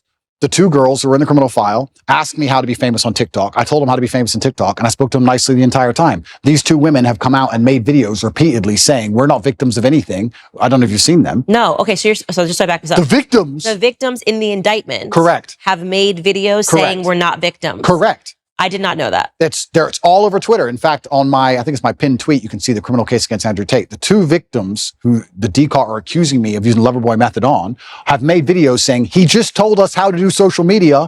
We're not victims. I've never seen any of them being aggressive or rude.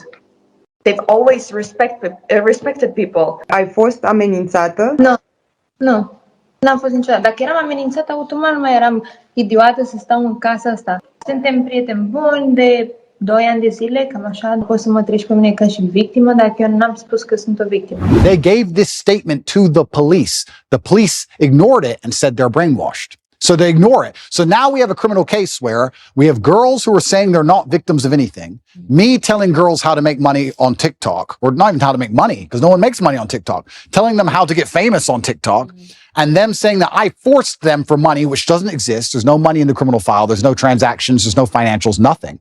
The girls themselves have given statements in my defense. They're being thrown away so they can continue with this case saying that I've brainwashed the women. So now we have, imagine in court, my brother and I, and the 2 victims, all on the same side, It's insane. saying nobody's done anything wrong. We're all friends. We were talking about TikTok accounts. And then you have the state with no witnesses on its own saying you're victims and you're bad and you're going to jail. So it seems like what they're doing then is this is where the content from 10 years ago is coming into play, where they're saying, well, look, they're conflating this now. So even though these charges are from, and I read the indictment again, 2021, but look at what he said 10 years ago, which somehow confirms what we're saying. We don't have to listen to these women. On August 22nd, BRICS nations, that's Brazil, Russia, India, China, and South Africa, are expected to announce the launch of a new international supercurrency fully backed by gold or other commodities. This is part of their long-term plan to supplant the U.S. and the dollar as cornerstones of the global financial system. You can protect your IRA or 401k from fallout from this landmark announcement by diversifying with gold from Birch Gold. Historically, gold has been a safe haven in times of high uncertainty, which is right now. When currencies fail, gold is a safe haven. How much more time does the dollar have? We don't know. Protect your savings with gold. Birch Gold has an A+ rating with the Better Business Bureau, plus thousands of happy customers. So text Candace to 989898 and get your free info kit on gold. If a central bank digital currency becomes a reality, it will be nice to have some gold to depend on. Again, text Candace to 989898. So I do want you to contextualize this video that has been circulating on the internet of you talking about the lover boy method. So we'll take a look at that right now. Sure. You cannot get a girl to work for you having fun. So the recruitment process is the same as the PhD course. You message them on Instagram. The PhD course is my recruitment system. I don't mention webcam until after I've had sex with the girl. If you're on dates and you're trying to mention it and shit, it just doesn't work. It puts them off. I'd never do that. That's disgusting. I'm not a whore. It's just not gonna work. You continue as normal, no mention of webcam. You the girl. After you the girl, you do the PhD test. If she passes the PhD test and she wants to be with you, then you start mentioning things like, yeah, but you know, you're always busy, you're always at work, you can come work for me.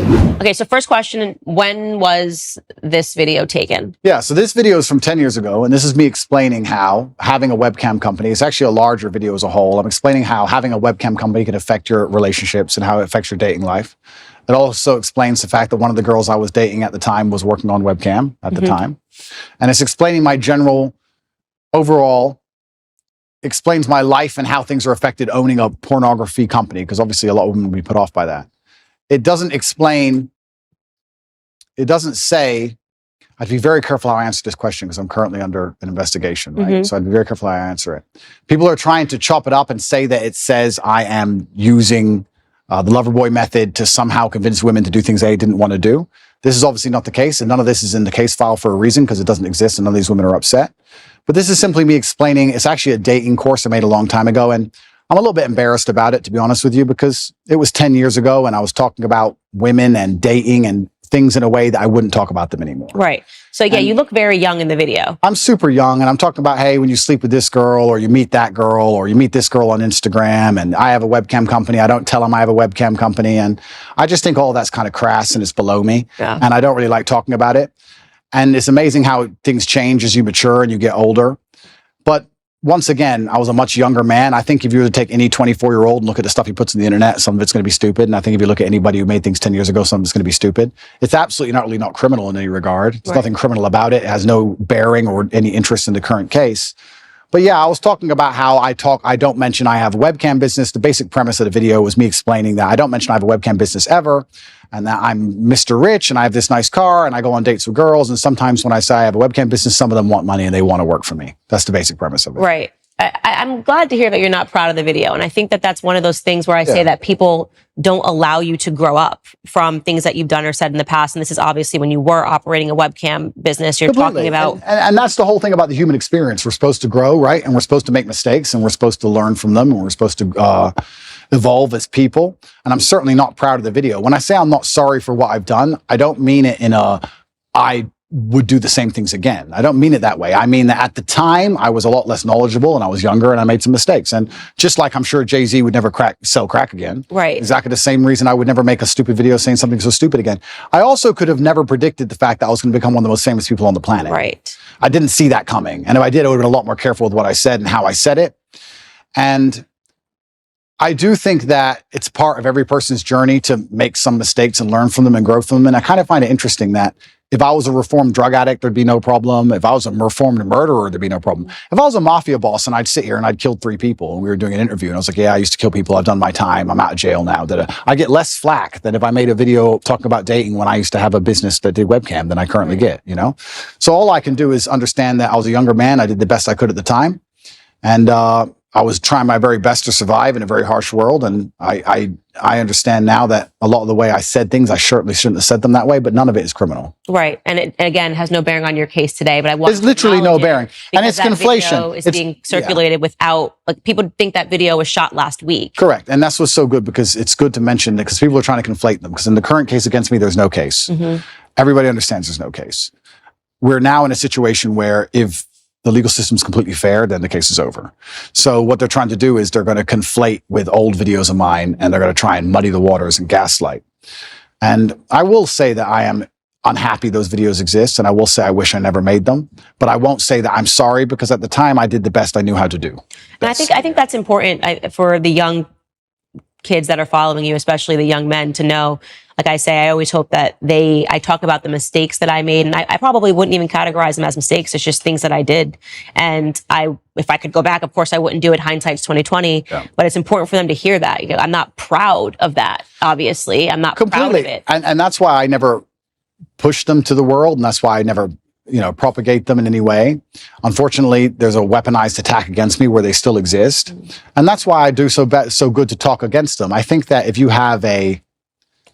want to tell kids not to do drugs, you usually have a reformed drug addict to stand up and say, don't do drugs. I was a drug addict. It was a mistake. And I think that gives you a degree of credibility. So for me to sit here and say, be a lot more careful, one, with the way you say things on the internet, especially. 2, be a lot more careful with your interactions with women as a whole, especially in light of the Me Too movement and all these other things. Be very respectful. This is a small clip. If you watch the video in its entirety, I actually talk about extensively about how you don't want to make a woman feel pressured. You don't want to pick up a rape charge for no reason. If she feels upset or sad, make sure you get her a taxi home. I talk about all these things in the same video. So this is still the worst part of a very long form video taken out of context. However, I just think there's a lot of lessons to be learned from it. And yeah, if I have to be slightly embarrassed and a little bit taken aback by them so I can teach people the lessons, then I'm going to teach people the lessons. And the basic premise is I was explaining how I have a webcam company and how it affects my romantic life. And that was how it was all encompassing and went together. And I think when I made the video, I got like 28 views. Yeah. And now it's being circulated. And I'm being told I'm the worst person in the world by people who pretended they've never done anything wrong for the last 10 years. And also there has to be a degree of time. I like to think there's a statute of limitations. Like, how long are you going to hold? They will for the rest of your career. I'm sure they will. And it's fine. And that's fine. Mm-hmm. But I mean, it's just like, okay, 10 years ago, a decade. Yeah, they're going to keep making you answer for it in every capacity. I've seen that. God forbid you misspeak, you miss a word while you're saying something, they will circulate it over and over again. That's just the world of social media. For me, what I feel is I don't feel guilty about them, but I do feel embarrassed because I don't feel like the way I spoke about women or the way I spoke about romantic relationships is my current view on romantic relationships. I think I've certainly matured. I was a young, brash, arrogant guy. This is what happens when you have a young kickboxer who's beating everyone up, who's making a bunch of money from the streets. I was a young, brash, arrogant guy, and I spoke in a way I perhaps shouldn't have spoke. And I'm sure if Jay-Z makes a song today, he won't speak about women and crack and drugs the way he used to speak about women and crack and drugs. It's just the reality of life. And you have to grow, and you have to take the embarrassment which comes from growing. So I will certainly sit here and make sure, I think the whole world understands that that's not my message. That's not what I'm teaching young boys today. The young boys who are following me today have no interest in these videos and don't watch these videos unless they're pushed by haters. And I think that overall, I'm a net positive for the world. I think that men being so disenfranchised is I want to say something quickly about the British school system. The English school system has attacked me, and now they're trying to put me, they've spent billions of dollars trying to remove me from schools because young boys were running around saying, what color is your Bugatti, and repeating my sayings. I don't think I can really truly be held responsible for the fact that young boys repeat a saying, especially one that's not particularly aggressive. I think that shows that the young boys are looking for a hero and someone to look up to, and I feel like I'm filling a gap. And that's why I understand it's so important I say very good things and teach very good things. And I don't think I would have learned so much good if I hadn't been involved to a degree with the dark and the bad. I don't think there is light without dark. A lot of my lessons and a lot of the messages I give to the world come from the fact that I grew up in one of the worst areas of the Western world, surrounded by drug dealers, surrounded by real pimps doing real bad things, surrounded by broken homes. I learned all these lessons, and if I had never had those experiences and never grew up in that scenario, how could I be a person who's now teaching young men, disenfranchised young men, the realities of the world? How could I? We talked earlier about having a sheltered life. A sheltered life doesn't allow you to be the kind of man who can teach. So, yeah, I spoke in a way I shouldn't have spoke. Yeah, I regret the video completely.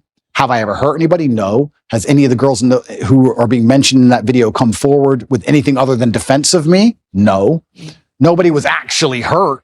It was just very brash, very arrogant, very bad delivery, which I regret. I'm going to tell you something right now. If love with you as a human being, if I had to watch clips of me 10, 11 years ago, I would be red. Even the black girl go red. I couldn't even look. I wouldn't even want my husband to see it. So I feel your embarrassment. Well, and that's why a part of me, when they were regurgitating these clips, I was like, this is so unfair. It's so unfair to say I'm upset. And by and large, the stuff that you're saying to young men, even if there are certain things I don't agree with, although I found it interesting that you said that peacocking is natural with men, because I think you're right. Now that you say it, I'm just a woman and I don't understand it. Yeah. But by and large, the stuff that you're saying today is not that. And so I think it's really, you got to be really careful if you're convicting somebody on who they were a decade ago. Completely. And it's reformed drug addicts that will tell you not to do drugs, and it's reformed alcoholics that will tell you not to drink alcohol. Yeah. And I lived a life. I'm not going to sit here and try and, I think part of the reason actually, and it is part of my image, Top G is the name for any of the adults who are watching it. Top G is what they call me, my nickname. But part of it is the fact that I grew up in a bad area. I can fight. I have this money. I'm in this big compound in Romania with armed guards. And there's that degree of it. There's that nastiness and there's that rough to the edge, which makes my message so interesting for the young boys to watch. But that's because I came from a very rough life. And yeah, all I can do is apologize for the delivery, but I will not apologize for trying to do the best I could at the time in the scenario I was in. Growing up. Completely. And I think that that's one of the things that sucks about being a public figure is every single moment that people are looking at it under a microscope. And I always say I want to give people permission. I always say I took the most liberal route to conservatism that there ever was. Yep. And so I'm just not so quick to judge people. And also I like to think, and this is one of the things I do say, if the most advanced forensic detectives on the planet with years of effort, if the worst they can drag up is me talking about women in a slightly derogatory way, I'm kind of happy with that. And I'll be honest, because I scroll Twitter and I see all these liberals who attack people all day end up getting ousted for child porn or this or that, real things. And I'm like, thank God I have no skeletons for real, So that's the worst version of me that anybody's ever going to see. And it was a long time ago and I learned my lessons from it. And I do my very best to teach the lessons I learned, just like you said, to help people avoid going through the hardest way to possibly learn a lesson. And that's the reality of it. But that has no bearing on my current case. And I think that's what the confusion in my case is currently. People think that my case has something to do with that, even though they're completely unrelated events. Right. And that's why I'm trying to clarify and talking to you, because I've realized that there's a lot of conflating going on. And a lot of it is because America, I feel, is just now being sort of introduced to you, whereas in the UK, you've been around for a while. And there was one, and I'm only familiar with your UK brand because of my husband. So I know that you've been big in the UK circuit for a very long time. And there was an old video that surfaced of you spanking a woman with a belt. Yep. Tell me you love me. Say it like you mean it. Say it like you mean it. You message one other guy ever again, whether we're together or not, you understand me?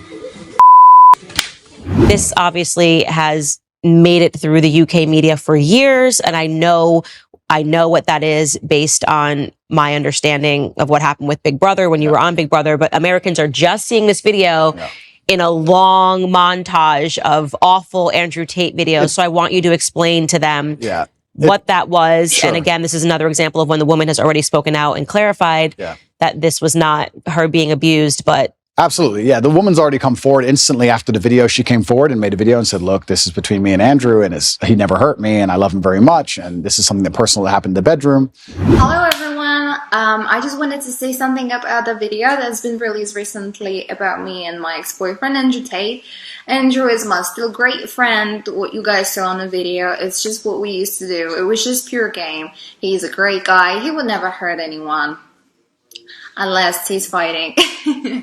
And I just wanted to let you know that this is a huge misunderstanding, because I heard he got kicked out from the house because of it, which I found very unfair. It's because it was just pure game. It's just what we used to do. And it's actually interesting because when I got arrested, even recently, even though me and her are no longer together, she was also doing videos in my defense. She made a very recent video a few months ago saying, once again, very nice things about me. He is not a human trafficker. He would never rape anybody, and he would certainly never ever human traffic anyone either, including his brother. They would never do such thing. I am just so shocked, and I'm so fed up with all of these lies. And you're right about public life. Having your dirty laundry or your life thrown out there to the world is kind of interesting. And it's interesting how fast people throw stones, because I know how clean my life is compared to most people's lives. And I know that just from conversations I've had at dinner tables. I know from just dinner table conversations. You talked earlier about dinner table conversation people have in couples, etc. I've been sitting around in very private rooms with very rich people, and I've been in very important places and also some very low places. And I've heard people talk, and I'm like, if your life was on display like my life was on display, it would be a real circus. I mean, imagine you could be the son of a president. Imagine if their life was on display, and you could find out some really interesting things. So me personally, yeah, these things are the same old regurgitated things from 10 years ago that have been previously explained. That was also, I was going to say, can you date that video? When that video, I must have been, how old was I? 2015, maybe 2014. Okay. A long time ago. Right. And I think the best defense for all of these things, personally, I don't think that anybody should take my word for it. I think the best defense for all of these things are the voices of the woman directly involved. Right. We say, believe all women, right? That's what we say, isn't it? Okay, well, you don't have to listen to a word I say or believe a word I say. If you think I've done something wrong to a woman and the woman stands up and goes, no, I love him, that's garbage, then that should be the end of the issue, I believe. Mm-hmm. Maybe I'm getting libertarian again. But no, I mean, I very much agree with it. And this kind of gets into, what is the name of the guy in Hollywood that he just went under Me Too and Hammer something? Yeah, Army Hammer. Yeah. Right. And this is another person I defended on my show. He was in consensual relationships. BDSM was his thing. He was very clear that it was his thing. The girls were okay with it. Maybe because he was a Hollywood star, but he never lied. He never coerced. He never confused.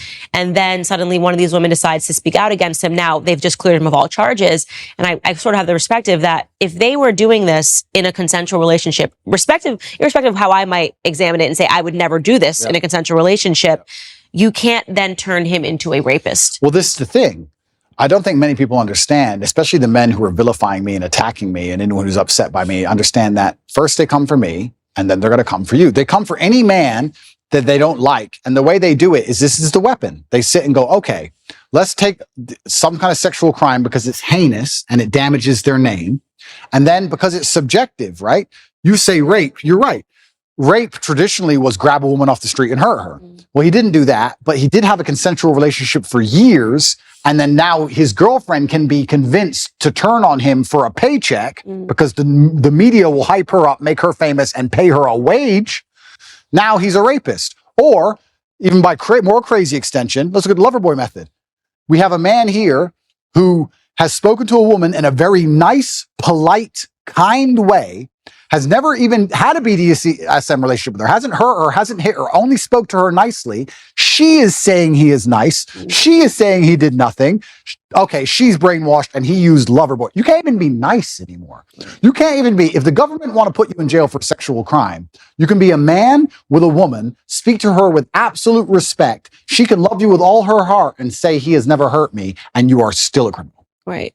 Right. Think of that. Think of the mind bending. It's crazy. As a man, you're not safe.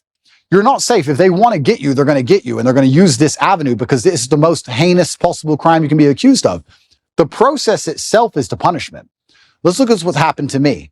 All those months of investigation. During all those months of investigation, there are pages and pages of files Everything I did, everywhere I went, they were looking for me to break a law. I don't break laws. If I had even sped in a car, if I had littered, if I had done anything, it would all be in the case file. So they're spying on my entire life trying to find a crime. They can't find one.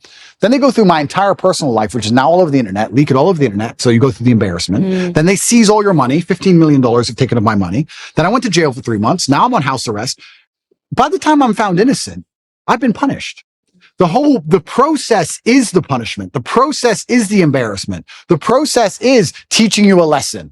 So it's not even about innocent and guilty. I don't think most people at home understand that if they want to hurt you, if you get to a level of influence where powerful people go, we have to damage this guy's name, we're going to accuse him of a sexual crime. It doesn't matter if you can prove yourself innocent 3 years from the point they accuse you, because you've already been wrecked. That's the entire goal of it, right? So now we're living here. I'm sitting here as a person who's accused of a crime. The victims are on my side. There's no one against me but the state. I've done nothing wrong. There's these Twitter internet detectives who know who funds them, trying their very best to prove me guilty for no reason by taking old videos and conflating the issue and trying to make it complicated when it doesn't need to be. And I just sit here and think... They are complicating the issue. I very much agree with you on that. I think that the goal of digging up these old videos was to say, well, that this somehow legitimizes the case against him in Romania. Yeah. And that's just not true, right? You can say... You even said it. You're not proud of these videos. You can say, I think Andrew Tate is immoral. I think the things that he said here are not principled. They're trying to say that because of things that you said 10 years ago, you shouldn't have a platform to young men today. It's just too much conflation. I made pro-atheist videos back then, and I'm very embarrassed of those. Right. I'm extremely embarrassed of the videos. I would sit and say, God is not real. In fact, I'm more embarrassed of those videos than any other video. Wow. And I would sit there, and now I'm devout to my religion. So I would sit there and try and talk about how God wasn't real, and I thought I was smart. And now I watch it and think I was an idiot. And I like to think of myself as a pretty wise person. I wouldn't have a platform if I wasn't wise.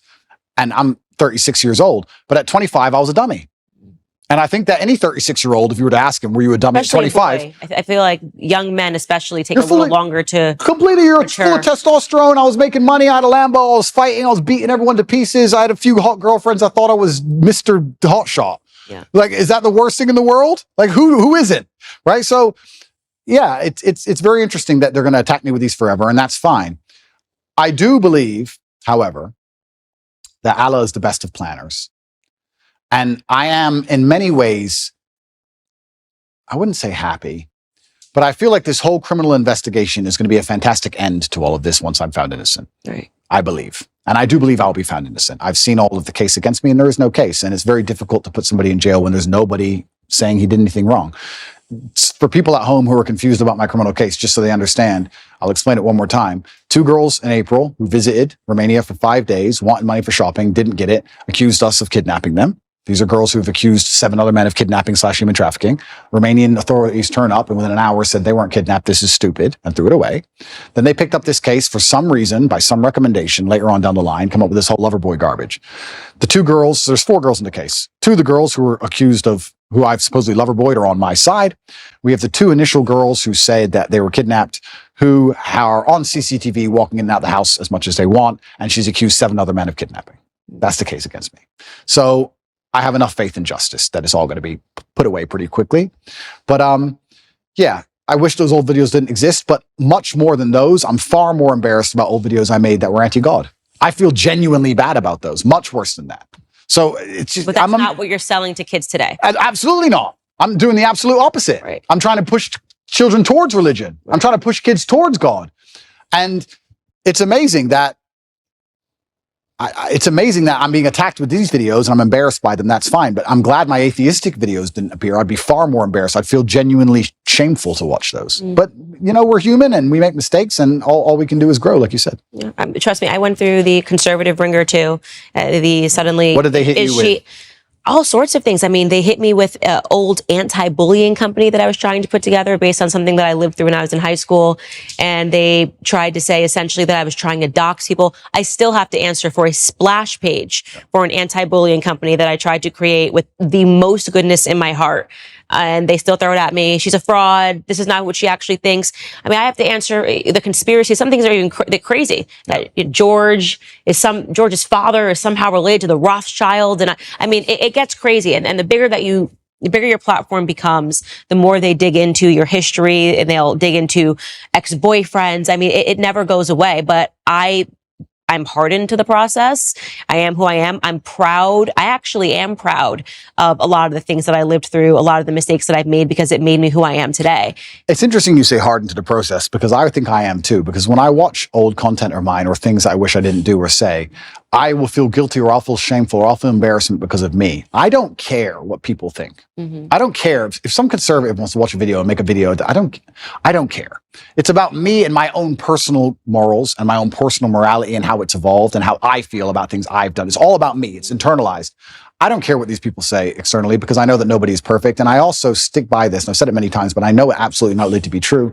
Anybody who is attacking me, if they'd been under the level of forensic assault I've been under, would have far worse things out there in the public. Right. I'm sure. Right. And I know that one of the charges against you is that you're materialistic. You're describing that as peacocking. And it's funny, when I see you with Lamborghinis or whatever, I don't know anything about cars, whatever the cars are, I always think of, I'm friends with a lot of UFC fighters. Yep. And one of the ones that I have great respect for is Colby Covington. Yeah. And it's so funny because when I have my podcast, he's sort of this quiet guy, super respectful, just not at all what you're getting in the ring. Yep. And when we talked about that, he said, no one paid attention to my fights. And then suddenly I'm in Brazil. I think I'm about to get dropped. And I start talking a bunch of trash. And suddenly he's got a huge audience behind him. And this is part of the men like the bragging, the men like the peacocking. Completely. And so I love it. And that's why I say, when I see some of these videos and I see conservatives assigning like real meaning to you saying stuff that is just so obviously content for young boys. It's the only way I can describe it. I mean, this is just like a bunch of guys just being guys, and the girls just be like, this is so stupid. That's my reaction to it. It's so stupid, but why are we trying to assign real meaning to this? This is like guys, this is how guys have fun, the same way that girls sit around and talk about Real Housewives. Yeah, absolutely. It's bravado. It's girls are into, my husband cannot do like 5 seconds of hearing me and my girlfriends talk about things. He's like, I'm out. And this is what, when him and his guys are together and he's like, they're fishing and the first catch, you got to bite the head. I'm like, that is so stupid. So ridiculous. Why are you biting a head off of a fish? But it's just boys being boys and girls being girls. Completely. And so I think that people should not assign, like, I mean, I've seen really stupid videos of you and they're trying to really assess these videos as if this is like, I'm like, this is just what I call posting. Well, yeah, they're taking it. Now you see Kobe, he's got these hot girls in bikinis. He's behind cars on his thing. And I think it's hilarious. And I think it's funny because I get it. It's not for me. And that's not for me. And that's the thing, actually, which a lot of conservatives and the conservative movement don't understand, is that by attacking somebody for having a little bit of fun, or for being bravado, for having some bravado, or saying something audacious, or having a nice car, whatever. Bugatti, whatever. Yeah, if you're going to attack people for that, you're just going to drive young boys away from your message. And you need the youth of a message for the message to exist and survive. If you're going to just be Mr. Boring and be upset by everything, then nobody's going to want to have any affiliation with it. I really do believe the reason liberals owned the culture for so long is because liberalism overall, it's not, because when you become spiritual, you understand that it destroys your soul, but it looks fun. It does look fun. It looks fun because there's no rules. And you can do a bunch of dumb stuff. You can take drugs, you can run around, go to orgies and watch porn and sleep with all these degenerate women, and they're all promiscuous and it's a big party. It looks fun. And we talk about culture and how important it is to win the culture. Okay, well, then I come along and I'm largely conservative minded and I have this massive fan base, and then you're going to attack me and say, Andrew has a car, that's bad. Well, they're like, is that the fight you want? Yeah. Is that how you're going to win this culture war? I very much separate myself from the conservatives that do that. I'm like, on my show, I'll show a clip and I'm like, I can't believe this is even being passed around as something that should be taken seriously. It's so stupid. It's so ridiculous. It's so obviously content for guys. This is what I imagine if my husband left to his own devices and he's around all of his lads in the UK. I mean, the stuff they talk about is just so stupid. But then he thinks the same thing about me when I'm with all of my girls. It's so stupid. Completely. And we do need to stop being so severe. Okay, it's materialism. Okay, I get what you're trying to say, but also this is just fun content for guys. But then let's also talk about the materialism thing, right? Because it's interesting to me that conservatives will sit and say, oh, materialism is bad or it's anti-Christian, etc. And I understand where there might be a point to argue there. But I tell you something, if you're completely and utterly broke, then you need the government to eat, then you're in a lot of trouble. We talk about the matrix and resisting the matrix. One of the tools to doing that is financial freedom. And that's just one of the baseline realities of it. I'm not saying you should sell your soul for money. Absolutely not, really not. But if you want to truly resist the matrix as a whole, you need to have money to do it. It's pretty hard to do when you're broke. Even me as a person, if I had no money, the current situation I'm in would absolutely not really destroy me. I would be completely and utterly wrecked. Like, how could I pay my bills? They've taken $15 million of my money. I'm locked in my house. So you need to have a degree of financial freedom. Otherwise, you're going to end up just doing what you have to do to eat. You look at these people in England. There was a video that recently was on Twitter. I felt really sad when I saw it. It was a workman taking down the British flag and putting up the pride flag. And someone shouted at him, "Hey, bro, you're removing the wrong flag." And he goes, "I know, mate. I know." You're taking the wrong flag down, mate. I don't know that. At least you know that. 100%. But he had to pay the bills. He has to feed his family. What can he do? He's the flag hanger. All he can do is hang the flags. If he doesn't do it, someone else will do it. He loses his job. So if you're completely and utterly reliant on a wage or you have no money, well, now you have a new tool of enslavement. COVID was all based around that. I just got to go to work. Just get the injection. I got to wear the mask. I got to fly. I got to work. It takes a lot of money to sit down and say, no, I'm too principled. That takes money to do. So it's also interesting that conservatives want to attack materialism. Okay, perhaps I didn't have to buy a fancy car. You can get upset about that if you like. But if you're not financially free, it's also pretty difficult to stand up and tell the truth. Even if you make a lot of money, if you're reliant on, let's say, a sports team for a contract, even if you make a lot of money, if you don't have enough saved, you can't tell the truth.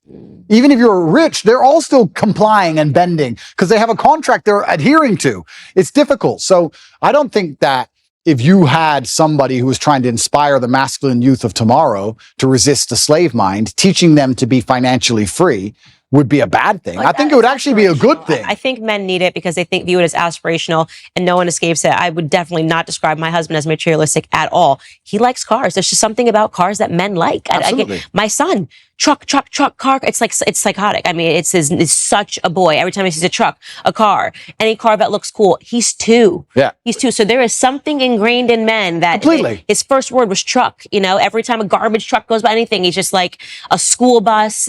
Men like that for whatever boys like that, men like that.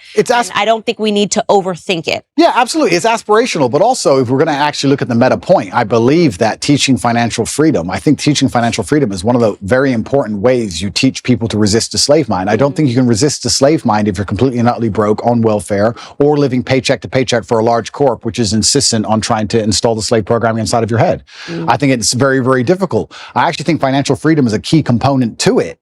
And I think that me standing up and showing a life that costs $50 million a year or something ridiculous, doing that on purpose and trying to inspire men to make as much money as possible is actually a very key component to the resistance to the slave mind. I don't think many people understand this because if you teach young men how to go out there and become rich as possible, it's very difficult they can do that without learning some degree of mental fortitude, without learning how to speak to people, without learning how to network, without learning how to be competent and disciplined and motivated and work hard. And then they do all that, they have enough money so that when someone comes along and says, take this injection, they'll say, no, I don't want to take the injection. I'd rather miss the flight.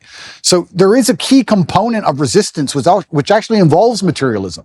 I'll argue that if I was exactly the same person with the same viewpoints, but I was completely and utterly flat broke, I wouldn't be able to make the same impact on the world. And I wouldn't be able to resist the programming the same because I need to eat food. So I'd actually counter argue any conservative who's complaining about my beautiful car collection of 42, not 42 nice cars, that having a lot of money is actually an important way to resist the matrix. I can only talk from personal experience, but the number of times, especially during COVID, for example, where I managed to not have to comply with any of the laws simply because I was loaded, I can't even name on 10 hands.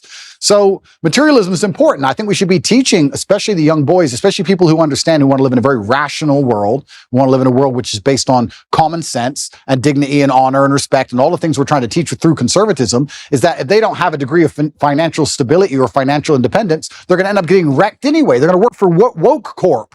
And Woke Corp's going to change its Twitter picture or X picture, whatever it's called now, to a pride flag, and they're going to be screwed anyway. So you have to be teaching to a degree financial independence. I don't know why that's seen as a bad thing. I'd actually really like to argue that point with who was complaining about my car? I think who was complaining about one of my 42 cars? I think it was a packaged, this video and kind of showing that you're not actually good for young men. And they wonder why they lose the culture war. Imagine sitting there telling young men, don't have a nice car like him. Don't be fun like him. Don't do that. Like, What planet are you people on? No one just have a sense of humor. Like, I think Colby Covington's Instagram is hilarious. Completely. I know this is not how he lives. Like, first off, to be an MMA fighter, his whole life is diet, extra. I mean, he's just beating his body every day. He doesn't really have time to be going to the strip club. And, you know, but I get the brand. I think it's hysterical. He's actually a really wonderful human being. And I'm happy that I'm not so serious that I don't see the humor in this. And boys love it. They do. They do love it. And I wonder if these people really don't see the humor, or if they're just so desperate to find an attack vector that they're just going to get upset by jokes. I think that's a good question. But I want to get to what your belief is in terms of when you start talking about the Matrix, because I will say, some of the people that have been going after you, Liz Wheeler obviously has been one of them. Liz Wheeler has been one of them. I think you blocked her. Ali Stuckey has talked a lot about it. I know these young women, they're not a part of the Matrix, okay? I have a lot of disagreements with them. Stylistically, we have disagreements. Ali means what she says. Even if I disagree with her point, I know she means what she said. It's not an act for her. She's not trying to do anything. She says it because she believes it. I've known her for years. She's actually been very good to me when people were the guard of conservatism. Ali had me on her show. She had a platform for me. Liz genuinely believes everything that she's saying. I don't think she's a part of the Matrix, even if I think that there are some pieces of it, of your life and why people gravitate towards you, that she doesn't fully understand. And maybe she never will understand it. But they, to me, are not a part of the Matrix. Okay, so let's talk about what the Matrix is and what the Matrix isn't. Sure, let's talk about the Matrix. Before we do that, let's talk about this recent conservative attack. I want to make it clear that I don't watch basically any of the attack videos made on me. I'm busy and I'm very happy with my life, and I don't allow attacks on my psyche. If somebody makes a video that attacks me, I don't watch it. I don't watch it because I don't want to watch it because I don't care. I don't watch them either. I don't care. Yeah. And I don't say this to insult Liz or anyone else. I don't know them enough or respect them enough to give a shit what they made or what they say. I don't care. So I can't talk about the specifics of what she said because I don't know what she said because I didn't watch it. However, I don't believe it was well-intentioned. I think that there is certainly a degree of jealousy that came with my massive influence in the number of views I got on the Tucker Carlson show. I think that the fact that 10-year-old videos, which have been debunked 30 times, are now coming up again is not well-intentioned at all. But I can't be entirely sure of that. So I can't comment specifically on their attacks because I haven't watched their attacks. I think they're seeing those videos for the first time. That's why I said I'm trying to bridge the gap between, I only knew about those videos for a long time because I've been paying attention to your UK career. Yeah. I don't believe these people have been. I think the first time they were introduced to you was on Tucker Carlson's interview. Yeah. If I'm guessing, I have not spoken to them, but so they're just seeing this. Then somebody starts circulating old clips and they are like, oh my God, this person, this must be true. Again, guessing, have not spoken to them about you at all. Got it. Well, it's up to them to come to their own conclusions about me. I'll live my life and I'll continue to live my fantastic life and I'll be the best person I can be, and they can come to their own conclusions. They can make videos in support of me or attacking me for the rest of human time. I'm not going to watch any of it. I'm not interested. Right. So that's those two. But in regards to the Matrix as a whole, the Matrix, I believe, and I use the term The Matrix from the movie because I think it perfectly describes the world we're in today. I believe we're living in a false reality which is projected inside of our minds and it's designed to distract us long enough for our bodies to be abused. In the movie, it's from body heat. In the real world, perhaps it's for some physical labor. But I believe that we're not living in a real version of reality. I believe there are gatekeepers on the truth, the agents, who try their very best to keep us asleep. And I think the end goal is to keep us distracted long enough for our body to be utilized and then for us to die. Who is the Matrix and what is the Matrix as a whole? I have to be very careful what I say, and I don't want to get in too much trouble. But I think anybody who is perspicacious enough to understand how the world works understands that the media machine is trying very hard to keep us convinced of certain ideas and also to keep us arguing about very unimportant ideas. So people behind the media machine who decide what goes on the news can do whatever they want to do. Mm-hmm. And the things they do usually have dire consequences to all of our lives. Right. So I would say that the Matrix as a whole is the media machine from the projection point of view, and that the people who control the media try very hard to make sure they have ultimate control over all governments and all important decisions on the planet. I agree. I totally agree. Welcome to the conspiracy. Welcome to the conspiracy. Don't listen to my podcast. I'm in on like CIA documents, like showing people it's not a conspiracy. These are declassified CIA documents. These are things that they actually did and that nobody pays attention to because it happened 60 years ago, but it's been declassified. You know, all the operations that they had, putting actual journalists under CIA pay. I mean, it's crazy. Following the death of JFK, why did they do that? Why did they suddenly feel it was necessary to have journalists on payroll following the death of a president? Yeah. Who there were a lot of questions surrounding his death. So you've got the right audience with me in terms of that. I think the media is the enemy of the American people. Yeah. That is why I liked Trump calling that out right away, talking about fake news. What I don't understand is why anybody listens to anything they say. I know it is because they've been caught lying so many times. Mm-hmm. Is it just because they lie on repeat over and over again to the point where people just accept it? Is it because it's cowardice and accepting that these people constantly lie to you makes you adopt their worldview, which is scary because you have to now think for yourself? I'm not sure what it is, but how after, especially the last 5 to 6 years, can you believe a word these people say to you? Well, because if they say it enough, it becomes true. And they've been able to show that if you say something over and over again to someone, they will accept it as a truth. And that was another declassified CIA experiment. It was super interesting. They put a bunch of people in the room. So let's say there's 20 people in a room, right? And 19 of them are agents, and one of them is actually the person they're testing. And they show you a picture of what is clearly a banana. Yeah. And they go around the room. The last person they get to is the one that's being experimented on. Everyone else is an agent. And they say, what is this? And the first person says, apple. Apple. It's clearly a banana. Yeah. By the time they get to that 19th person who is not an agent, that person just says, it's an apple, even though it's clearly a banana. They don't even believe their own eyes anymore because they're going, okay, well, if 18 people in this room have said that it's an apple, what do you see? An apple, apple, apple. Then they just say apple. So there's a lot of evidence. They do it because it works. And everything around us shows you it works. We're right now debating whether or not, children can pick their gender. How did we get here? This is something that you couldn't even fathom when we were in high school, that people would be saying like your little boy could be a little girl, but we're here today and actual adults are believing this information because it's been said enough times to whatever segment of the population that they're accepting it as true. So they do it because it's been effective. And that's why God is so important, because God is a hard line that you cannot be crossed, right? That's why you will not be libertarian. That's why I'll not be libertarian. You will not be libertarian. That's right. No, but if you yeah, it's true. Because if you have faith, then there's rights and wrongs. Like you said earlier, there's sin and there's good, and there's a line that can't be crossed. And the psyop is very difficult to penetrate. And that's why in the Islamic world, for example, we have very little of these problems because it's haram. Problem solved. Haram. Next. But yeah, it's certainly scary, and I don't think people understand how evil absolute power will make a person. I don't think people understand how petty and how vindictive and how degenerate absolute power will make people. I think there's a degree of naivety in the population when you talk about the Matrix and the people who are behind the media, and they believe these people might be powerful people or rich people, but not necessarily bad people. But unfortunately, I don't think they really truly understand the reality. I had a theory that I was arguing with somebody with, and I keep using COVID because it's a perfect example of the psyop. Everybody who once believed in COVID now no longer believes, mostly all of them, which I find actually remarkable. Because when I talk about COVID now, in front of 20 people, everyone's like, yeah, man, that was garbage. But during COVID, I couldn't find a single person who wouldn't wear the mask. I was like, oh, I'm by myself. I got arrested in Germany. Me and Tristan got arrested, surrounded by mask wearers in handcuffs. I'm like, what the? And I guarantee if I was standing in front of those people now, they'd all be like, yeah, COVID was stupid. So it's amazing how people want to flip and forget reality.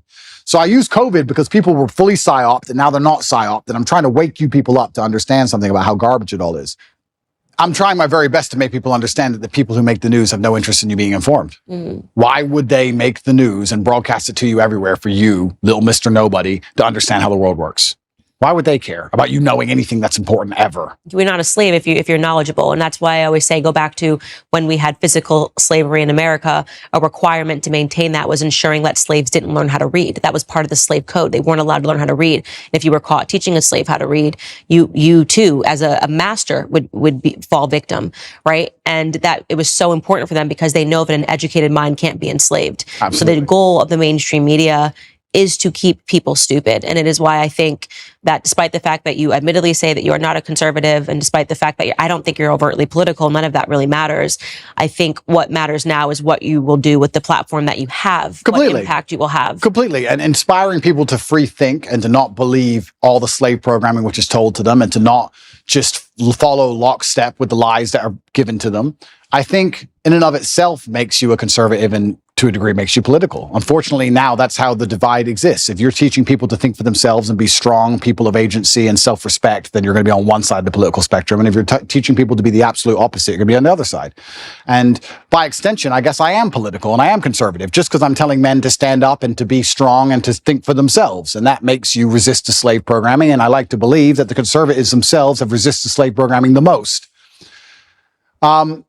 But yeah, it's a scary world we're now living in, where things that I'm saying, which were basically completely accepted by the entire population 15 years ago, are enough to make me the most hated man in the world. But isn't that crazy? I think the things I'm saying are things that were widely accepted for a very long period of human time. I think they're the things that are still widely accepted in most of the world today. I think it's the decadence of the West that allow us to pretend these ideas and these realities don't exist. And I don't know how long we're going to last under this false reality. I don't know how long society can possibly function with the insanity that they're trying to purport on the population of the West. The fact that so many calories in the Western world, genuine calories from food and human time, is wasted discussing pronouns and trying to get somebody's pronouns correct in a sentence that they've made up, which change at random. Think of the absolute insanity of that.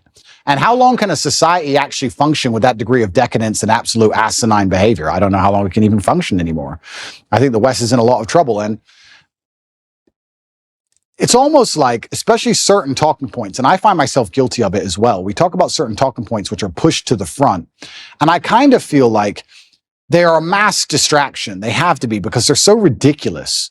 But the problem is, there's a certain percentage of the population that genuinely believe them. I would love to live in a world where they try and push the idea that a man is a woman, or that a man can change to a woman and then compete in women's sports without an advantage. I would love for them to try and push that idea, and for everybody to go, this is stupid. Next. No.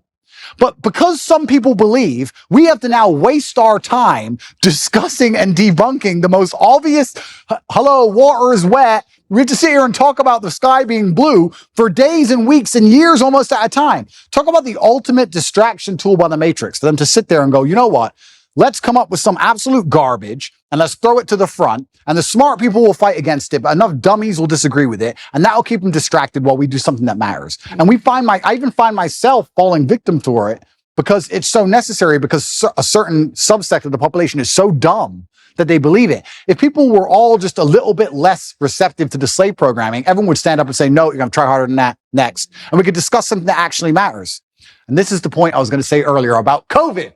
So, COVID, I think a lot of people do not understand how petty and vindictive power can genuinely make somebody. And I had an argument with a friend of my brother about 2 or 3 years ago during COVID, when you had to wear a mask when you went in the restaurant, and then you sat down, you took it off, and then you ate, and you put it back on to go to the toilet, and you took it off. And I said, I hope you understand there is someone somewhere, some billionaire on a yacht, who is doing this as a compliance exercise, as a joke. I know. As a joke. And he goes, why would you do all that just for a joke?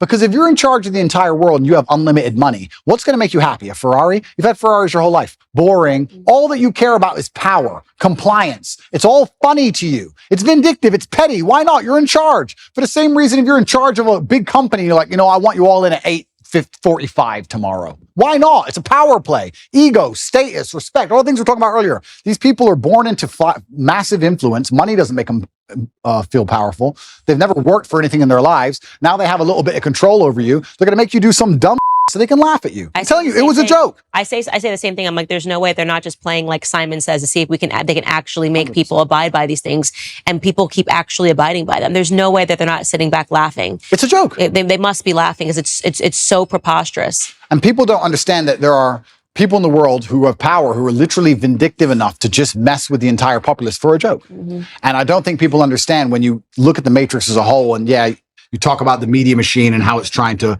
push these ideas on you, and the people behind it do not have any kind of genuine intention. Mm-hmm. Their intentions are absolutely and utterly selfish. They want to feel good and feel powerful no matter what it takes.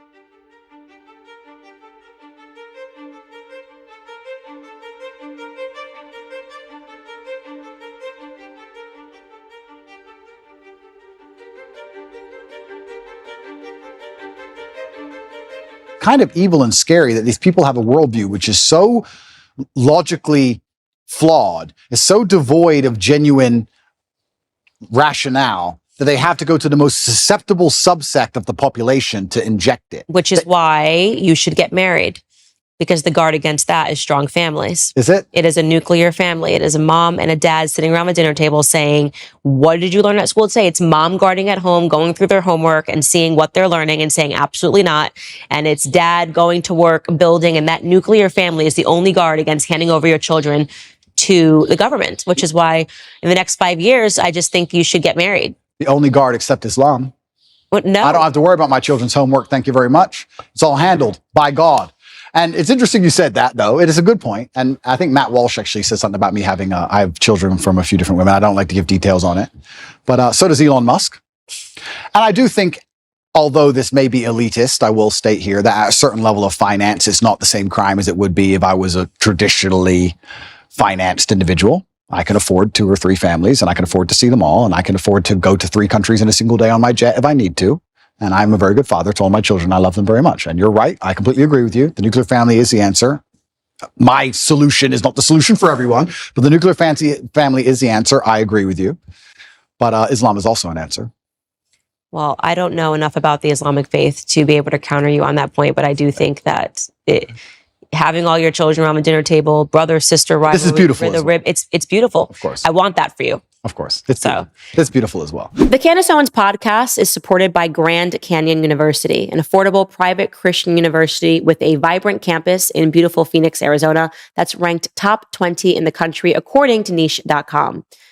GCU is a missional, Christ-centered university that strives to foster a culture of community, giving, and impact. GCU's goals is to help you develop into a servant leader who makes a difference through finding your purpose and fulfilling God's plan. With 330 academic programs and over 270 online as of June 2023, GCU integrates the free market system with a welcoming Christian worldview into your bachelor's, master's, or doctoral degree. And you'll have support from your own university counselor who takes a personalized approach in helping you achieve your goals.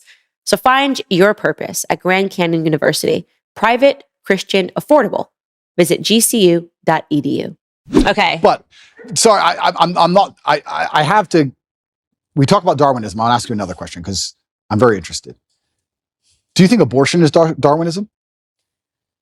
It's an argument that can be made, right? Killing off your own offspring, it means that you're not putting your offspring into but like these people with the sign. Yeah. I killed 10 of my kids. Isn't that, I mean, it's evil. It's satanic. It shouldn't happen. I'm not saying that it's a good thing. I'm just asking, is there a Darwinistic element to all of this?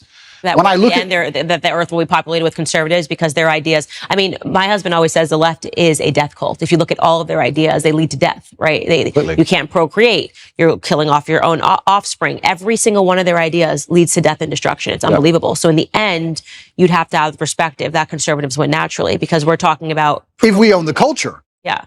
But we don't. So what they're doing is they're using the culture to psyop enough young children who are not living a traditionalistic life, or like you're saying, or not having a strong family, nuclear family to keep them against the slave programming. And they're using them to create the new generation of death cultists to continue to keep humanity under attack.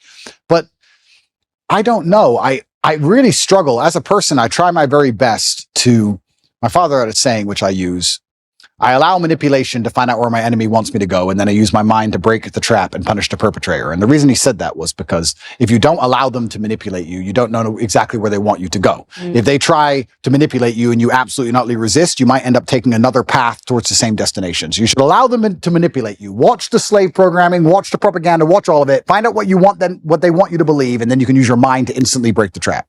I did it in COVID. And when I first watched COVID, when I watched the Italian hospitals and people falling over in China, at the very, very beginning of it, I sat there and thought, what do they want me to believe? They want me to be scared of this disease. They want me to be afraid. No, I'm not going to be afraid. So if I'm not afraid, what's the answer? Well, the answer is to go to which country?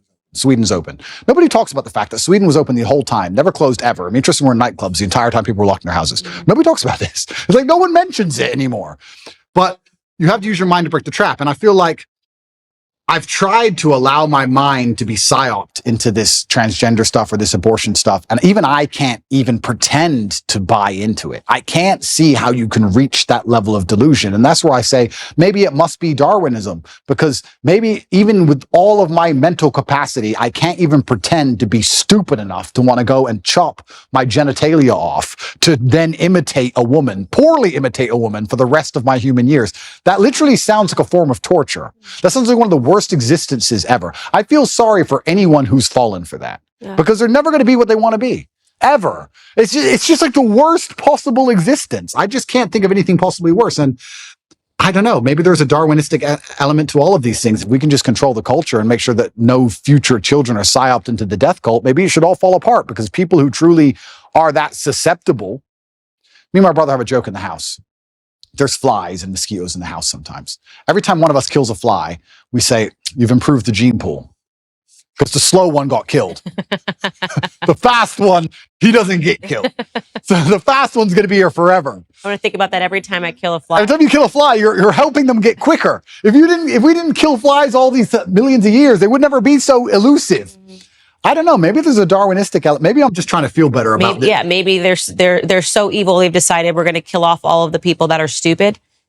I don't know. And then we'll be left with just strong, independent. But then they can't control the strong, independent people. So then you got a bit of a problem there. I've got another question for you.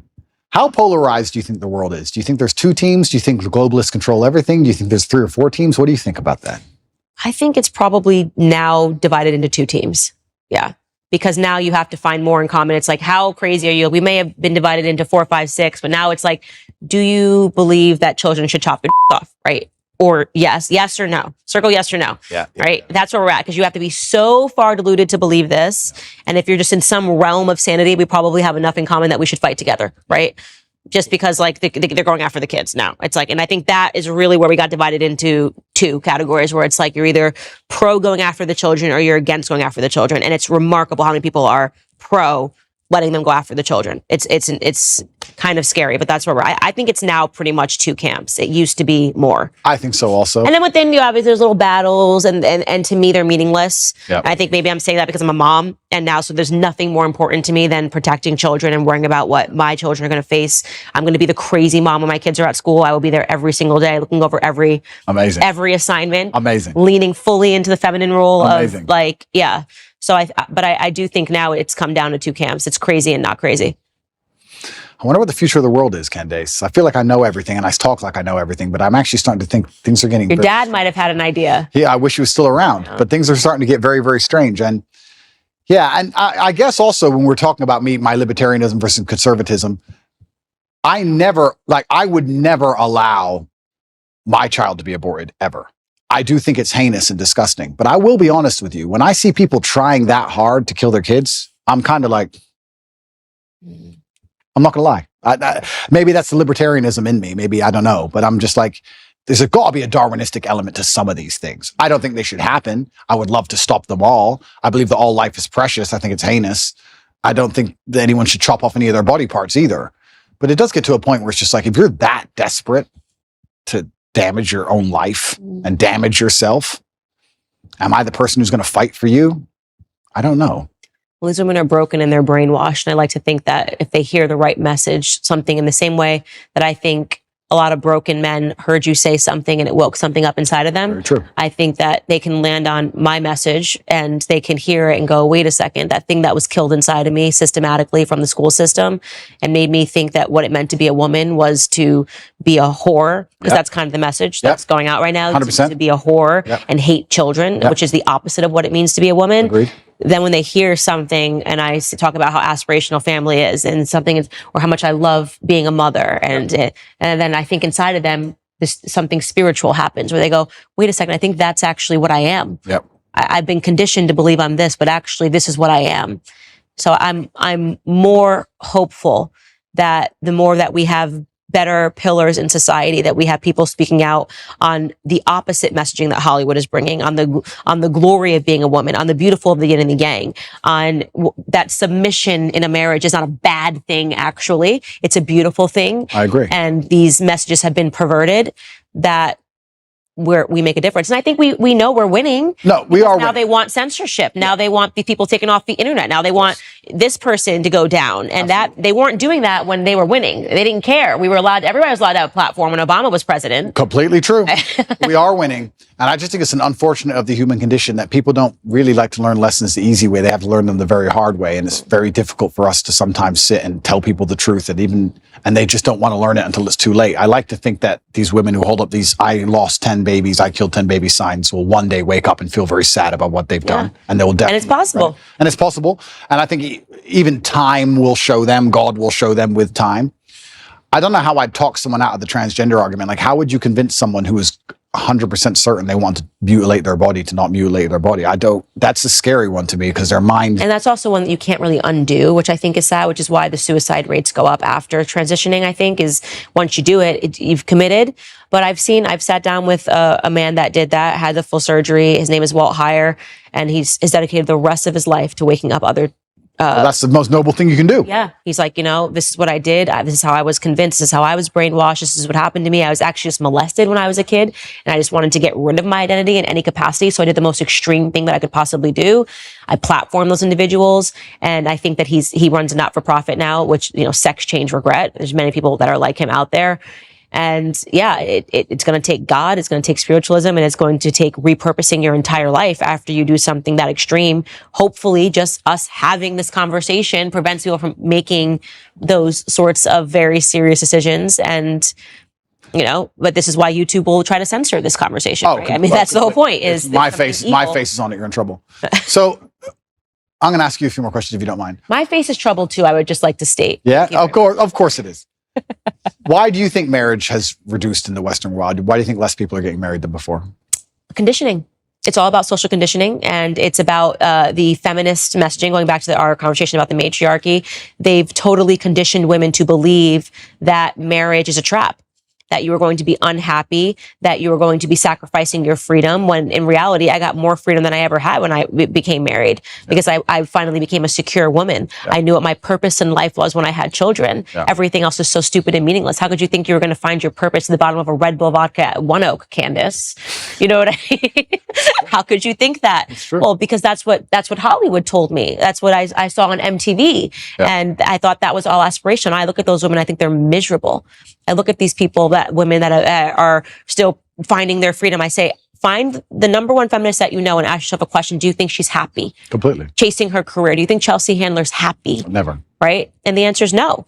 And so I'm lucky that I got that wake up call. I'm blessed that I got married. I'm blessed that I have, 3 children now with this one on the way. And the more that I can talk about how happy and fulfilled I am for the first time in my life, right? Not when I was drinking and pretending to be happy, but for the first time I actually am happy. And I got those things by finally realizing that the message that those things were going to constrain me was utterly false and was meant to put me down a path of misery. Why do you think men are not getting married? That's women. Do you think men have something to do with it as well? Same thing. I think, well, first and foremost, and I speak out on this, women are not desirable right now. Everyone's a Kim Kardashian clone. I asked you earlier, what don't men want? And you said promiscuity. Well, that seems about the only thing that's being offered right now. When I open my Instagram and I've got butt cheeks and I'm going, people are like, I don't understand why no one wants to marry. This woman's been married 4 times. I'm like, well, I can understand it, because even if men think they want it in the short term, when you see a girl, she's half naked, she looks good. Yeah, sure. You probably do want to have sex with her. I bet you're wired that way. You're hardwired that way. But then what happens after you have sex with her and you realize that so did 20 other dudes 100%. In the same week, you don't want her. You nailed it. You absolutely not only nailed it. And this is where we're in such a difficult, it's a race to the bottom between the two genders, right? Yeah. As the women act worse, the men act worse by extension. Yeah. Because if you're going to be moral in an immoral world, you're going to end up wrecked. Right. So it's getting harder and harder. So we have to kind of fix one of the genders first. Women aren't desirable right now, as in the Western Hemisphere as a whole. And of course, finding a wife is hard. Finding a wife is hard. And it's because women are literally being conditioned to behave like sluts. Completely. And they're also being conditioned to leave the man as soon as things get difficult. Mm-hmm. There's a lot of programming in this I don't think even many people pick up on, but women are conditioned to act a certain way before marriage, but also during marriage, men and women are conditioned differently. If you have a man who's been married for 10 or 15 years, and let's say he doesn't sleep with his woman anymore, and he goes on TV and says, me and my woman have been married for 15 years, we no longer have sex, I'm not satisfied, I should leave. Everyone will say to him, no, no, you can't leave. You can't leave her just because she won't have sex with you. Are you out of your mind? Are you crazy? Stick by your woman. She has an emotional problem, etc. If you had a woman who said, I've been married for 15 years, I've been with him, I'm not attracted anymore, I don't have sex with him anymore. You deserve freedom. You can go get someone else. Why are you putting up with this? His feelings aren't your responsibility. So it's actually very interesting. Also, the psyop happens post-marriage. Women are also attacked post-marriage to not try, not stick around, not worry about their husband's needs. Speaking to your point, one thing I speak to the young women that follow me about is making an effort after you get married. This idea, I was reading this ridiculous column, Ask Jane, where a guy was writing in earnest saying, I love my wife. She's a wonderful mother to our children. We've been married. She had one child. Two years later, she gained 50 pounds and hasn't lost it. Yeah. And Jane wrote back to him and yelled at him for saying, he's like, I'm not attracted to her anymore. I don't want to. Just yelled at him for even saying this. And I'm going, no, why are you yelling at him for being honest? The idea that marriage is a finish line is problematic. Yep. That, I got the guy, I pretended that I like to work out and go to the gym. And now that I've got him, I'm going to gain 200 pounds and he's just stuck with me. Yep. That is a poisonous mentality. You should make an effort for your husband. That's part of marriage is caring about each other, caring about each other's health. Health is wealth. So even that is toxicity to say to a woman, to say to a man, you just have to like her anyways if she's 300 pounds and doesn't care anymore and sits on the couch all day. That's not what marriage is really about. Completely agree. And I think everything in life is rented. I don't think anything is ever owned. I think that your health is rented and you have to pay the rent every day. And your marriage is rented and you have to work on your marriage every day. And your business is rented and everything you have is rented. I think the idea that even owning anything or anything as a finish line is wrong. Right. You don't just start a company and go, okay, I'm rich now. No, you got to work on that company every day. It's rented. You don't just get in shape and go, I'm in shape now. It's done. No, absolutely everything's the same. And a relationship is exactly the same. And I completely agree with you. I think that the breakdown of the nuclear family and the breakdown of marriage in the West is actually one of the ills and one of the big problems with it. I am not married myself, so I'm not being completely, I don't want to come across as hypocritical, but I do think that is actually a fast way to a degree to solve a lot of problems in society. I do think, though, in the current setup of society, I think the reason a lot of men are also rejecting marriage is, one, because there's not many wives to find, but two, I think a lot of men find themselves very unhappy in marriage because the women have no interest at all in satisfying them, like you said, or no interest at all in their needs, and they end up scared of divorcing her because they're going to be bankrupt in a marriage where they don't feel respected. Kids don't listen to them and they're not the king of their own household. So what would be the attraction in getting married unless you're going to be the king of your own household? And that can be extrapolated and discussed in two different ways. One about feminine submissiveness, but also about masculine accountability and excellence. Because I think if you're truly an excellent man, you can be the king of any household. So It's very interesting. It's kind of interesting how all arguments come back to almost the same base biological things. And you teach women to be good women, you teach men to be good men, and everything kind of works out after that. And if you break those two things, everything built on top of it completely degrades and breaks down.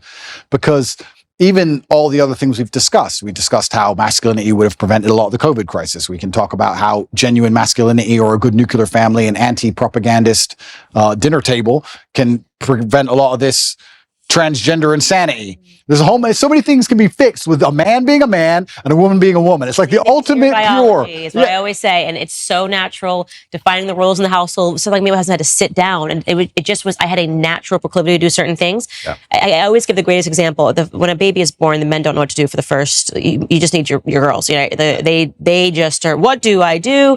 And I remember, thinking about every diaper size, transitioning, what clothes he needed, what onesies, all of the stuff. George, not there. We're not there.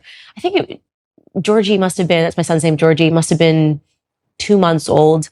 And I said something I don't even know what I said to George, but I had realized that George had already opened his college account, things that when I tell you my brain was I was just like, where are you? Yep. I'm sitting here thinking about the day to day. He's thinking about his future. 100%. I don't even know when I would have. I think still to this day, George is now 2.5. I still would not have opened an account for him. It just is not where my brain was. 100%. And so I love telling that story because it just speaks to how different. I'm like, did you try to feed him? He's like, I don't know why he's crying. I'm like, have you tried giving him food? And then he's like, I've already sorted out his bank account. So when he turns 18, I'm like, where are you? Yeah. Men and women are different, and it's beautiful. Those differences are beautiful. Completely. The sex differences are a beautiful thing. Our instincts are beautiful. Yep. And we need to stop shunning them in this society. I love being a woman. I love that my husband's a man. We shouldn't be making someone feel badly about being a woman. We shouldn't make someone feel badly about being a man. Well, absolutely. And if I had to be pessimistic about why they're doing it, pessimistic and also very realistic. They want to cause absolute chaos and confusion, because during chaos and confusion, you can implement anything. Of course, slavery. It's slavery, right? People will give up their freedom for only one thing, and that's safety. So they have to inject chaos and they have to inject confusion, and they want us confused at every level. At every base level, they want you confused. They want you confused about why your kid doesn't listen to you, why your marriage doesn't work, why you're broke, why they want you confused from the ground all the way up. So you're just confused. So when they come along with some sort of solution, no matter what garbage it is, you end up just adopting it because you're sick and you need a medicine. So absolutely, they attack masculinity and femininity because it works so perfectly together. And if they can break that, they can break all of society by extension. And I think they've done a pretty good job of doing exactly that. And it's amazing if you look at these ideas we discuss and how ridiculous they are, and how I feel like it's a psyop to even convince me to waste my time convincing people that a man is not a woman. It's done on purpose because they have the world so confused now that they can come at us with absolute garbage, and it needs a discussion. If we had the basis of masculinity and femininity in the household, how much harder would the transgender argument be to implement? Think about it. Well, she's a woman, I'm a man. No. But now they got people thinking we're all the same. It doesn't matter. Gender is not real. All this craziness because of the breakdown of the basics. So this is why perhaps they see you as such a threat, and they see me as such a threat, and they see us as such a threat because we've just stuck to the age-old adages and the age-old ways that people have always been. And I do think that one of the reasons why they dislike me so much is because, yeah, I certainly live a teenage boy's dream, but if you want to inspire the next generation, how else are you going to do it, right? You have to have the fancy car and the big yacht and all these things. And by inspiring these men to stand up and think for themselves and resist the slave mind, it's doing genuine damage to their slave agenda. Genuine damage to their slave agenda. And I think that that's why I especially ended up targeted. I truly believe that's what's happening. I think there is an element of it that it's you've captivated young men, and that is a very important demographic in order to sustain an enslaved population. Is you need to poison men, and I think 100%. that is true. So, in closing, other than the fact that we've agreed that you're going to get married in the next 5 years, Sure. I get 4 wives. no, not 4 wives, just one monogamous relationship. Okay. What does Andrew Tate's life look like in the next 5 years? You've built your audience. You did it with your own grit and determination. There are people following you. I hope that if there's anything I leave you with, it's that in those moments when you are sitting across from someone like Adam 22, you remember that there's the 12-year-old and the 13-year-old boy that is going to be watching you. And I think you did a good job, by the way. I think you said that you didn't like it, and that was important enough. But what does the next 5 years look like for you? Yeah, I want to do my absolute best. I had someone say to me the other day that I'm the richest man in the world, and not because of my finances, but because I actually have people whose lives I save and help. And I get a lot of people out there who genuinely feel a lot better because of me. And I try my very best to tell the truth and live true to my heart. And I live with my brother, and I've got a lovely family, and I feel like I've got everything almost ticked off. And my plans for the future are primarily to continue to tell the truth. I think that we're now winning. I think there's been a pendulum that swung, and people are tired of insanity and they're tired of being lied to. I like the idea of young boys who follow me just doing even one of the tenets I teach. If you want to just work hard in the gym and become a fantastic physical condition, or if you want to get financially secure, just one of the tenets I teach can genuinely improve people's lives. I like the idea of that. And I want to have 10 sons. And I need to make sure that all 10 are Andrew Tate 4, 5, 6, I'm the third, 7, 8, 9, all the way up. And I have to make sure that the next generation are being produced, and they have to be strong enough to deal with a Romanian jail cell and deal with a matrix attack. So it's going to be a very difficult upbringing, and I'm going to make sure that I'm very dedicated and focused on creating the next generation of super soldiers to resist enslavement. So my plans for the future are pretty simple. I'm going to continue to tell the truth. I'm going to live true to myself, true to God. I really appreciate the audience he's given me, and I know that I have a massive responsibility. It makes me a better person. I'm going to be the best person I know how to be, and I'm going to have 10 Andrew Tates. That's my goal. That's the plan. Well, you heard it here first, ladies and gentlemen. If you thought one Andrew Tate was bad, you've got 10 more coming at you in the near future. Andrew, thank you so much for taking all of this time. Such a good conversation. Thank you.